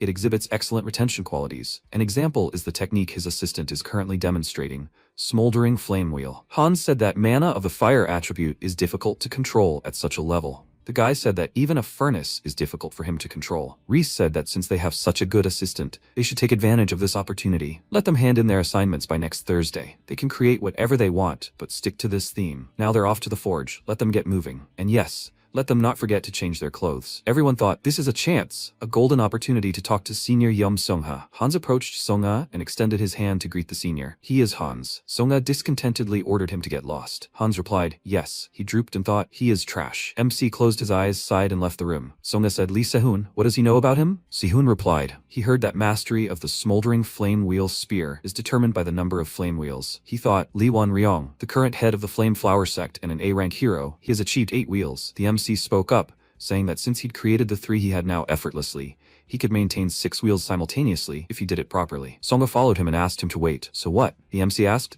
Had he reached the 7th wheel? Songa's eyes widened in surprise, and Se-hoon said, and then, one day, he couldn't maintain it anymore. Songa wondered how he knew this if he hadn't even told the sect leader. Se-hoon said, did he see? He had a slight talent for handling fire, but he saw the flames he wielded, and it seemed strange to him. He couldn't properly release his remaining power. One could say he was simply letting it evaporate haphazardly. Songa asked, does he know the reason? The MC replied, he can guess, although he didn't see the need to tell him. Se-hoon asked, what? He clenched his fist and told him to state his conditions. Se-hoon said first, he would pay a fair price for all his advice and assistance. Second, he would consult with him if any problems arose. Let him tell him his decision before they reached the forge. Se-hoon frowned and said, he agreed, as long as he provided proof. At noon, whispers echoed in the forge workshop. Someone looked at MC and asked, he forges even without a blueprint? Is he saying there's no need for verification? Fire attribute ore and darkness attribute ore in a ratio of 7:3. The guys stood behind Se-hoon, chatting. If you just thoughtlessly throw them away, all the attribute mana will dissipate. Why is the best student in the department doing this? The heating continues until the attribute mana begins to leak out. Simultaneous control of flame and mana to retain it inside. thermal substitution. Ruse frowned and thought, you'll immediately use thermal substitution. So that's why Professor Kim and Chol approved the public auction. MC thought, in some eyes it might look like a normal thermal substitution, but Songa surely saw something different. Let him watch closely. Sona stood behind him and watched. Fire attribute mana, rushing outward, is placed inside, while dark attribute mana, gnawing inward, is placed outside. This maintains a balance between the two opposing types of mana, allowing a perfect circle to be drawn. Sona thought, could this really be it? His second attribute mana, which was forbidden because it was considered a hindrance to the smoldering flame wheel spear. If he were to use it like this, Sona grabbed his head and said he had sagged down to the fifth wheel. MC asked, what? Sona created rings and said, he managed to complete the black flame wheel, but he wasn't strong enough for 6. Soon said, and yet, 5 black flame wheels are stronger than 7 regular fire wheels. Songa said the Fire Flower Gate periodically sends instructors to test the skills of successors who have entered the world, and if someone falls below the 6th wheel, their successor status is revoked. Sehun said, then maybe he should just do it like before, just once. MC replied, that won't work. His dark attribute mana is no longer controllable. MC asked when this instructor would arrive. Soma replied, tomorrow. Sehun looked away and thought, he said that being revoked of successor status leads to expulsion, a method that can be used in just one day. He placed his hand on Songa's shoulder and asked, if his successor status is protected, will he be able to do anything? Songa replied, he can. MC said, that's great. The system window reported, Yum Songa's fate, a high-ranking crimson stone wheel. It is an ore in which fire attribute mana and dark attribute mana coexist. The waves created by the two attributes cause a resonance in the internal mana. MC said to start, they will replace his weapon. After a while, Songa said, this is Akarkov's personal training hall. Only the top 100 martial arts halls or the top 30 of the faculty can use it. MC said, show off. He opened the system and asked, can't you change the environment here? You will tweak it a little. A gate appeared in front of them, and MC asked, the gate of the flame flower? Is he homesick? Songa answered, the master sent it, so he uses it sometimes. MC asked, will they then start creating training tools? He created a small sphere and tapped it with his finger. It is a dark red stone wheel. After a while he said ready. Songa looked at it and asked, is it uncomfortable for him with just one sphere and here are 2 at once? Sehun said it will be easier to control 2 mana attributes. From now on, let him create a fire wheel with his left hand and release the mana of the darkness attribute with his right. Songa asked, just release? Sehun answered, yes. He exhaled, then released his mana and assumed a stance. He looked at the sphere's glow in surprise and asked, what was that? Sehun replied, it means he unconsciously allowed the dark attribute mana to flow into his left hand. It's a natural phenomenon for several mana attributes to mix when released, but in his case, this chaos only hinders both of them. It's probably because he's only been suppressing the dark mana all this time, so if he gets used to controlling both attributes simultaneously, reaching the 6th wheel won't be difficult. Let him wear this during training. Songa said, there's something good about it. 3 hours of training had passed. Songa quickly swung the spear, and MC watched and thought, he adapts quickly. Is it because the training method was designed by his future self? He'll see how big he was from the past. Breathing rhythm, muscle movement, shifting the center of gravity, waves of mana circulating in his body and erupting from the tip of the spear. Songa stopped and asked what he was staring at. Sehun asked, what did he think? Collecting data to create a weapon for him. This time he's doing it for credit, so there's no need to count on much. Songa turned around and said, who would put their hopes on a weapon made by a first year? MC looked up and said, by the way, is there any reason he has to maintain his status as successor? Songa stopped and said, his master wants him to become the gate master, so as a disciple, he simply follows his will. The one who took the orphan Songa in as an adopted son and cared for him was the S-rank hero and first gate master of the Flame Flower, Yeom Jin-hyun. Although he lost his former strength after retiring due to an injury, as a master and a father, he still has an absolute influence on this guy. The system window reported affinity level 3. Songa turned around and asked why he was helping him. MC thought about it. The 6 great demonic realms, places swallowed by the Pandemonium Swamp, now teeming with demonic beasts. Sehun replied that he intended to enter all of these demonic realms. To do this, he needed people to protect him and materials to craft weapons to arm these people. If he was the future head of the Flame Flower Gate, his skills and financial situation should be up to par, right? Songa responded. How mercantile? MC replied, of course. They hadn't known each other for long, so why would he do charity? Songa asked. Did he mean he would have to pay for his help? Let him help him become the head of the Flame Flower Gate. Then he would follow him into the 6 great demonic realms. MC remembered how he had asked him to make weapons for him some time ago, and he would kill the demon gods for him. Sehong grinned and asked, will he regret it? Now, even if he doesn't want to, he'll make him the leader. The system window reported that the dark scarlet stone wheel fate imprint had been activated. On the first floor of Flavium, in the common training hall, the instructor of the 7th flame wheel of the Flame Flower Gate, Kang Hyun-woon,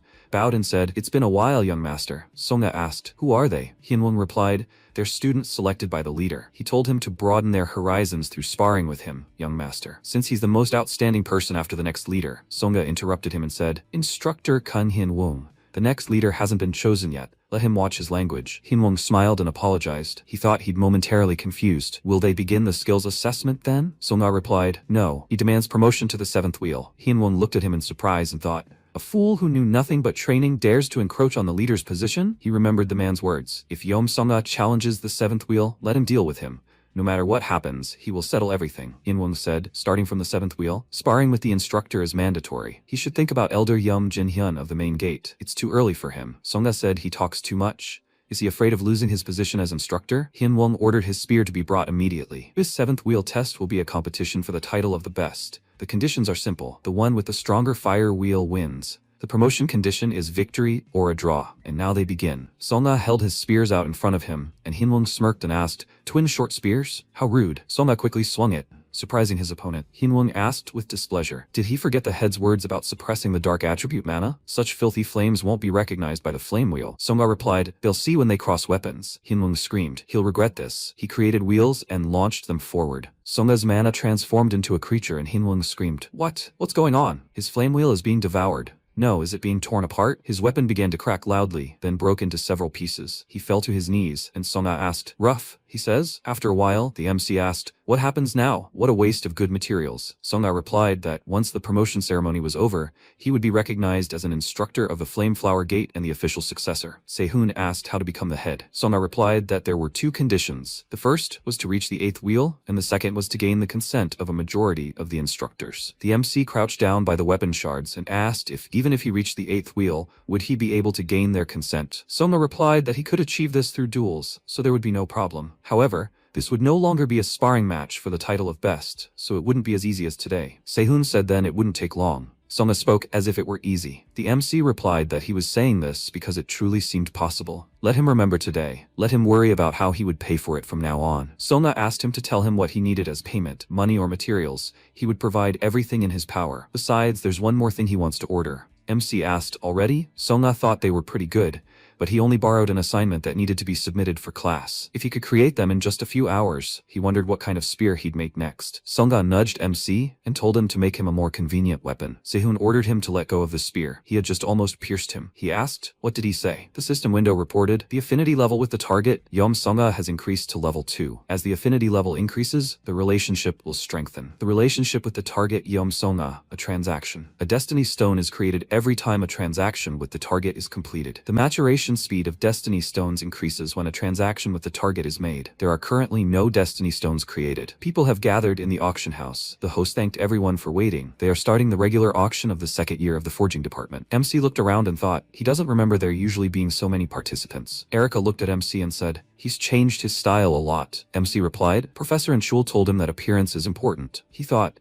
it seems like the title of the best student in the department really means something. It will be difficult to openly examine him when he's the center of attention. He's interested in Michael's plan to take over the forging department. The host said, the topic is iron swords. A total of 36 items were presented, and a special quality control process was added. This fabric is called sogyumpo. It's woven from molten silver obtained from an S-rank white tiger. It's soft but hard like metal and has resistance to slashing attacks. Thanks to this, he swung the sword and broke it. He said, as you can see, they can easily identify items that sacrifice durability to increase cutting power. During this auction, they will use sogyumpo to weed out such defective goods. So, the first sword to be presented is Student Joseph's blue horn sword. Someone said, it looks interesting. It seems they've prepared properly. Erica asked if he knew why they were doing this. The MC replied that many only knew that the white tiger's body was extremely durable, but its ability was a bit more complex. Fur, skin, flesh, and bones all had different properties. Among them, fur imitates the sharpness of the metal weapon that touches it. Therefore, no matter how good the weapon, it eats away at the weapon's durability. Erica asked, then isn't the white light longsword at a disadvantage? After all, swords with increased cutting power usually have low durability? Sehun replied, exactly. This is clearly a setup aimed at him and Professor Kim and Chol. But if the sword breaks here, the supervising professor's reputation will also suffer. This is only true if he did it poorly. The host hit the hammer and said, sword number 25 sold for 4 million won. Now finally, sword number 36. Borsippa's best first-year student Lee Se-hoon. The quality inspection of the white light longsword begins. He swung the sword and dropped it on the floor. He asked, just now what just happened? MC stood up and asked, will they let him explain briefly? Were they thinking? Lee Se-hoon? He said, usually a sword focused on sharpness would easily break on Seogumpo, but the long sword of white light gathers mana scattered in the air and condenses it on the blade like a fine edge. Someone asked, mana? They couldn't sense anything like that no matter how hard he tried. MC replied, it's normal that they barely feel mana. The density of it isn't high enough to call it sword chi, but since it's too sharp for a light source, it's referred to as sharpness aura. Erica asked, so that phenomenon was also because of the aura? Se-hoon replied, yes, that's exactly it. When identical auras collide, they cause resonance rather than mutual annihilation. And using this, he can do something interesting. The system window reported that this was a high-grade four-pointed stone. It was an artificial ore containing compressed, attuned mana. When mixed with other minerals, it regulated the disorganized structure of internal mana. He clenched the mineral in his hand and swung his sword. The system window reported that Eric's fate imprint, the four-pointed stone, had been activated. He thought the chaotically fluctuating mana was being organized. All he needed to add was a clearly defined path. He swung his sword, and the system window reported that the rank of the weapon, White Light Longsword, had been upgraded to Epic. An Epic ranked White Light Longsword. It was a longsword adorned with an aura engraving. The embedded mana was compressed and released at the blade's edge, which had been sharpened to the limit. Se-hong thought, as he had expected, the blade couldn't be sharpened with an ordinary whetstone. He said, a simple skill that strengthens the aura of sharpness has been added, and the rank has risen from rare to epic. Please let them reflect this in the starting price. The host said fearfully, then according to the instructions, they will change the starting price from 1,000,000 won to 5,000,000 won. The equipment created by the best student of the faculty is now capturing everyone's attention. Moreover, an improved item whose rank has risen from rare to epic. This is new material for research. People started raising their hands and shouting out their bids. 10 million, 30 million, 100 million. Jake stood up and shouted, 200 million. Erica said, 210 million. The host asked, 210 million. Did anyone bid more? Are they really ready to leave empty-handed? Jake shouted, 300 million. Erica said, 310 million. The MC thought in surprise, so this is what high society is like, throwing money around. A girl entered the room and said, 600 million. Jake turned around and thought, 600 million. No matter how you look at it, that's it. He remembered Arya's words about buying Lee Se-hoon's weapon at any cost. Yunha asked if she hadn't bet enough. A whale had shown up for the shrimp fight. Erica and Jake thought it was a curse. The host said the white light longsword had sold for 600 million won. The MC looked at the girl in surprise. After a while, she asked, had they checked it yet? The MC replied, yes, everything had been credited. How does she plan to use the white light longsword? Yunha replied, if she had time, she planned to go to the danger zone and test it. It would be a shame to use such an item just for training. The MC said he'd like to try it out. If she hadn't chosen a location yet, how about Mount Yunwal? Yunha replied, that's the place chosen for the first-year students' first practice. The MC replied, yes. He thought it would be useful to visit it beforehand. Yunha answered thoughtfully, and yet given his position it wasn't much. MC said he would make her any weapon she wanted as a gift in return. Yunha picked up a calendar and suggested making a schedule. How about next week? MC smiled and suggested that. He figured it was just an excuse. The conqueror of peaks, Jürgen Kruger. He's the chairman of the board of the UD Group,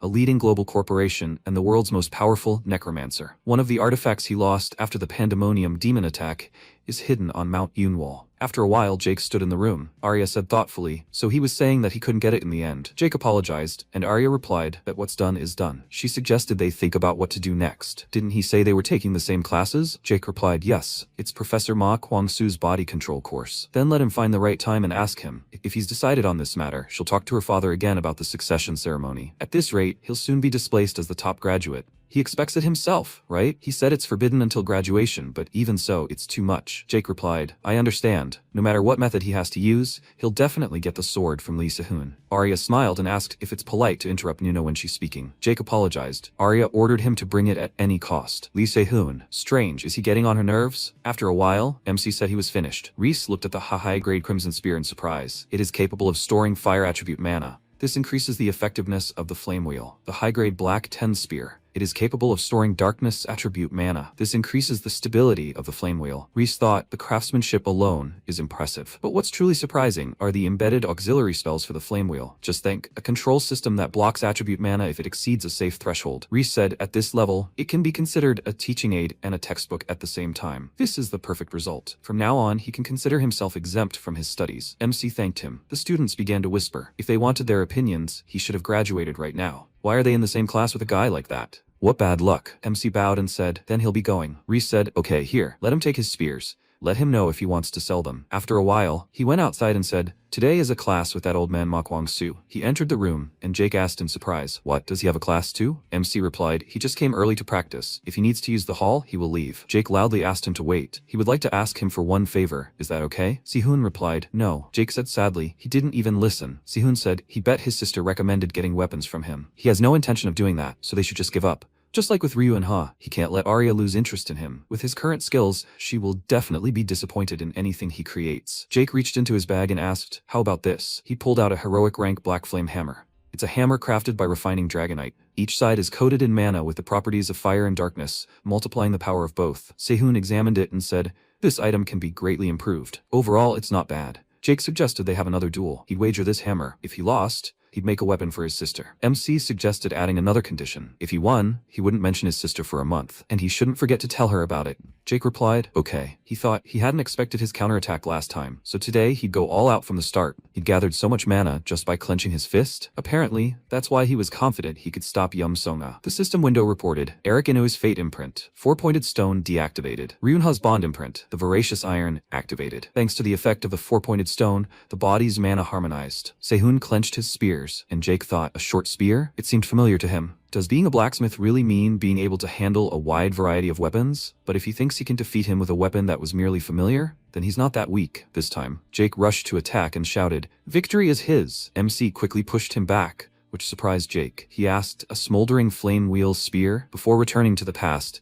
Lee Se-hoon had heard many stories from Yom Songa. At first, it was only to increase the bond level. But when Yom Songa truly opened his heart to him, he shared techniques that had never been passed on to anyone else. And even though he was insulted and criticized back then, now he's capable of at least a rough immigration. MC swung his spear, and Jake thought, since he's lost his momentum, he's simply being chased around the arena. However, right now, Lee Se-hoon's physical capabilities are only determined by skill. If he waits for its effect to wear off, he can turn the situation in his favor. Se-hoon looked questioningly at Jake and thought, this guy. He realized that dragging out the fight will work to his advantage. So, even in a critical situation, he remains the top student, huh? Good instincts. MC gripped the spear and said, "Explosive ring." He thought, he never imagined that he would use Yum Sungha's mana stored in the ink spider bracelet like this. Jake screamed. He clearly heard that he was using fire attribute mana. Damn it. He tried to release his mana and used the Myers formless sword. A blue axis and a thread of light headed towards Se-hoon. MC wondered if he was using sword techniques with his bare hands. Not bad. He had planned to hold back. First spear form, smoldering flame wheel.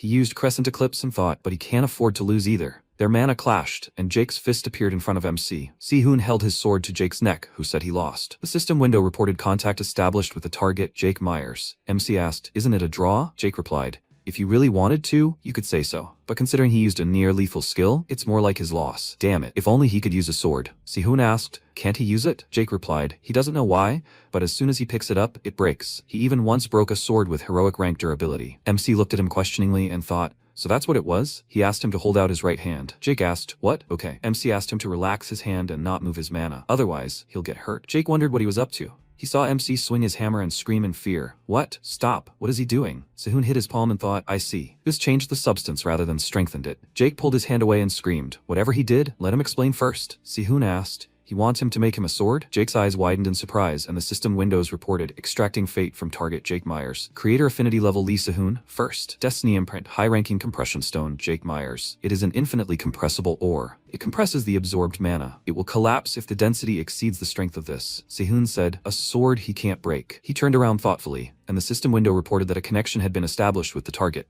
Ma Kwang-soo. He frowned and invited MC to chat. He told Jake to step outside for a minute. Kwang-soo said, last time he was an experienced blacksmith, then a skilled spearman. Who is he really? He better answer carefully, so he doesn't mix anything up. MC said, what he means is, his stance is so perfect that it's suspicious. Kwang-soo looked thoughtfully at the mineral in Se-hoon's hands. He said, it's nothing special, just a trick using a skill. In other words, he adjusts his muscles to imitate someone else's body, just like that. When the effect wears off, everything disappears. Kwang-soo looked at him in surprise and asked, are there any limitations to this skill? MC replied, observation takes time, and since he's forcing his body, the physical strain is simply enormous. Kwang-soo said, observation, imitation. He apologized for suspecting him. There was a demon with a similar ability, so he reacted strongly. Se-hoon thought, a doppelganger. He thought about that, didn't he? One of the 10 evils, pandemonium, a doppelganger. He enjoys copying his opponent's martial arts and then killing them with them. He's a cruel idiot.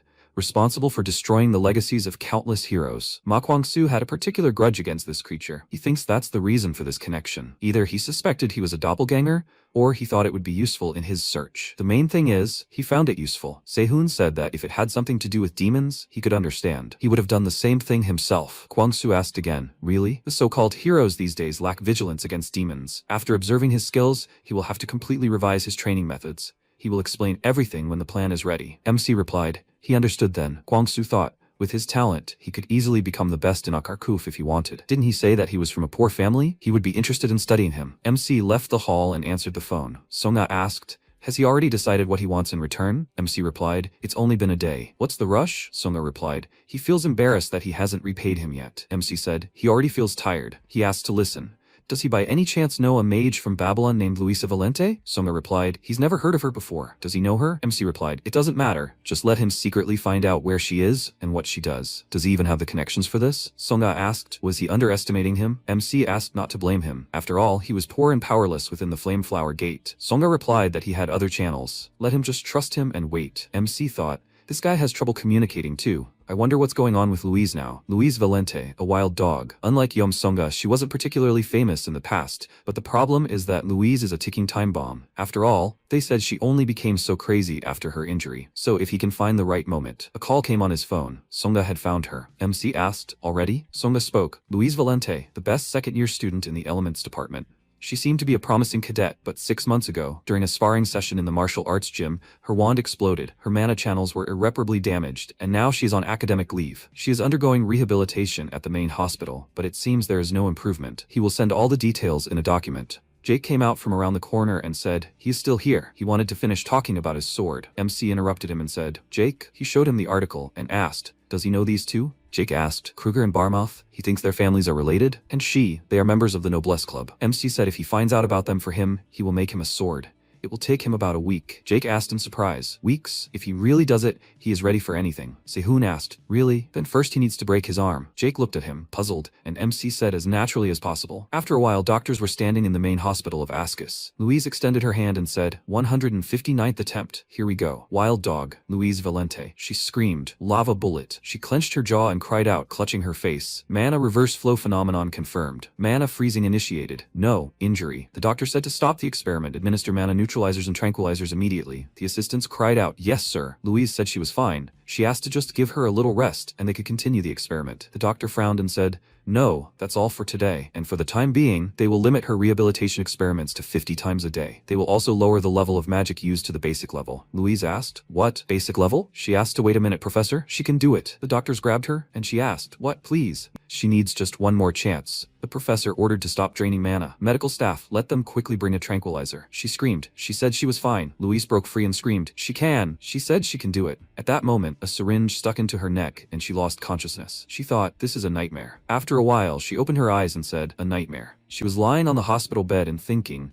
she was in such a hurry. She threw a hysterical fit like a complete fool and just lost her chance. For now, instead of self-flagellation, she needs to find a way out. If rehabilitation experiments don't help, she needs to try something else. She needs to go exercise or meditate. She tried to leave the room when suddenly she collided with another patient. She grabbed her nose and screamed, a nightmare. Her nose. She thought, what kind of idiot doesn't even look where he's going? She saw the MC, who asked irritably where she was looking. An air raid siren sounded some time ago. All visitors in the building are asked to evacuate to the emergency exits. Again, the MC made his way forward and said, he really almost died. They'll see, he'll never deal with these idiots again. He saw Louise hovering, who thought, is this guy the mastermind of the crime? His rank is at least A class. Louise pushed him and asked, where is he looking? Currently, she asked, what? The MC asked. Where is she looking? Louise screamed irritably. He's an idiot. If he bumped into someone, he needs to apologize. She started to lose consciousness, and Sehun quickly caught her. He said, if she feels unwell, she needs to lie quietly. Why is she wandering around here? He will help her back to the room, so let her hold on and go. Louise replied, no need. MC asked, should he call a nurse then? Louise thought, damn it, if she gets caught, she won't be able to do anything, and will be stuck in her room. If her body was fine, a guy like him would have already. MC sat her down on the bed and asked if she needed anything. Louise replied, in the top drawer, there is a black case. Sehun replied, replied. As soon as she gets better, he will leave, even if she doesn't ask. Just let her use it quickly. Louise replied, they only met today. Stop sticking your nose where it doesn't belong. She used the inhaler and exhaled. MC asked, he told her to get treatment, so why is she harming herself? She looked at him questioningly and asked, what kind of nonsense is he talking about? MC replied, that thing she just used. It was only making her throat worse. Louise asked, what did he say? Let him repeat it. What did he mean? Sehun replied that she heard it. At that moment, an announcement came over the loudspeaker. Cadet Lee Sehun, please have him report to the second-floor nurses station immediately. MC said, perhaps he should go. Louise asked, was he Sehun? MC replied, yes, it was him. Anyway, like he said, if she doesn't want to become a magical zero, she doesn't need to use it. She interrupted him and ordered him to disappear. She had no business talking to pathetic blacksmiths. Let him get out of here. He left the room, and she said discontentedly, a nightmare. These terrible, pathetic blacksmiths. The system window reported, connection with target Luis Valente established. MC thought, what? He was able to establish a connection? The doctor said there shouldn't be any serious problems. The fracture is clean, so the bone should heal within a week. There is no visible damage to the muscles or mana channels. Sehun asked, so, he will be discharged right after? The doctor said he would like him to rest for a week to be on the safe side. MC thought he could stay in Ascus for up to 2 weeks. During this time, he needs to close the distance with Louise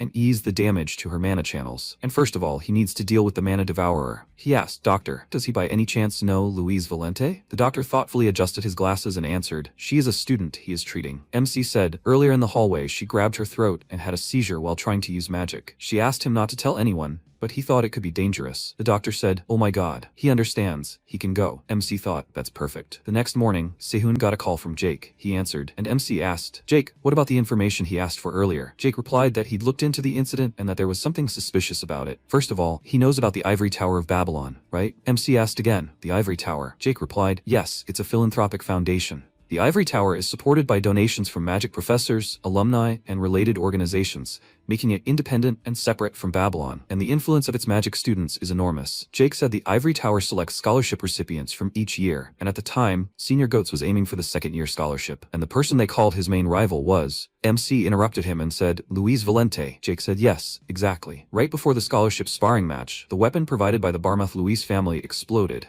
and Senior Goats was ultimately chosen as the scholarship recipient. As for the unusual, the Barmouth and Kruger families are partners. Given the circumstances, it seems certain that Guts Kruger and Pierre Barmouth joined forces to frame Louis. So what about that inhaler? MC asked if there was anything else that bothered him. Jake replied, besides, Louise's injuries were quite serious. He heard Professor Charles from the Elemental Department did his best to help her. He still personally sponsors and helps Louise. Sehun thought it sounded like a touching story about a mentor helping his student, but something was wrong. MC said, thank you, that should be enough. Then, Jake asked to wait a minute. He has a request. Sehun asked, what's the matter? Jake said, there are a lot of people who are worried about him, including Yom Sung and Eric. If he has time, can he just tell them that he's okay? He's getting glares here. MC replied, he understood. Let him know if he finds out anything else later. He texted Songa not to approach Jake. If he crosses paths with him, let him just say hi. Songa replied, okay. MC thought, what okay? By the way, he doesn't have Eric's number. He can imagine Yum Songa causing trouble, but would Erica really do the same? He'll tell her later. He knocked on the door and someone on the other side asked, who is it? Sehun replied, he's the one who helped her yesterday. A hand came out of the room and pulled MC inside. Louise pinned him against the wall and yelled in displeasure, he's an idiot. Sehun asked why she suddenly started swearing. Louise yelled, suddenly? He's saying suddenly? Does he have any idea what happened to her because of him? A while ago, the doctor said that it seemed the intensity of the rehabilitation experiment was too high for her. She needs absolute rest for 2 weeks, and they will slowly resume after reducing the intensity of the experiment to level 1. Louise screamed. Does he even know how hard she worked on rehabilitation for the past 6 months? Thanks to his useless interference, everything went to hell. Sehun said that inhaler was from yesterday. Louise screamed. She hadn't used it. Would he use it after saying that? Because of some crazy idiot. Sehun said her mana was burning out, he'd fix it for her. Louise chuckled and asked if he even knew what mana burnout was before he said anything. MC replied that it was an incurable disease that even the most accomplished mountaineers couldn't do anything about, at least for now. Louise looked at him carefully and suggested listening to what nonsense he was about to say. MC said they had a lot to discuss. First of all, that inhaler. Who did she get it from? Louise replied. A professor she knew gave this. MC replied that he didn't know the official name for it, but he called it a mana devourer. Louise asked again, a devourer? Sehun said yes. Explaining the details would take time, so he'd show her. The system window reported that the skill S-rank Divine Spiritual Magic was activating. He said to imagine that the circuit was originally designed for 110 volts, but now 220 volts were being supplied to the injured area of the neck. A conflict arose, which eventually led to an overload, making it completely impossible to use mana. Louise wondered, completely impossible to use mana? A while ago, The man had said it would be very effective for her wound. Louise thanked him, and Michael placed his hand on her shoulder and said, "Louise, if it's her, she can overcome mana burnout. So no matter what pain she encounters along the way, she should never give up." Louise said, "Yes, she will remember that." Currently, she clenched her fist and said, "He was just playing with her. She swears, she will make him pay."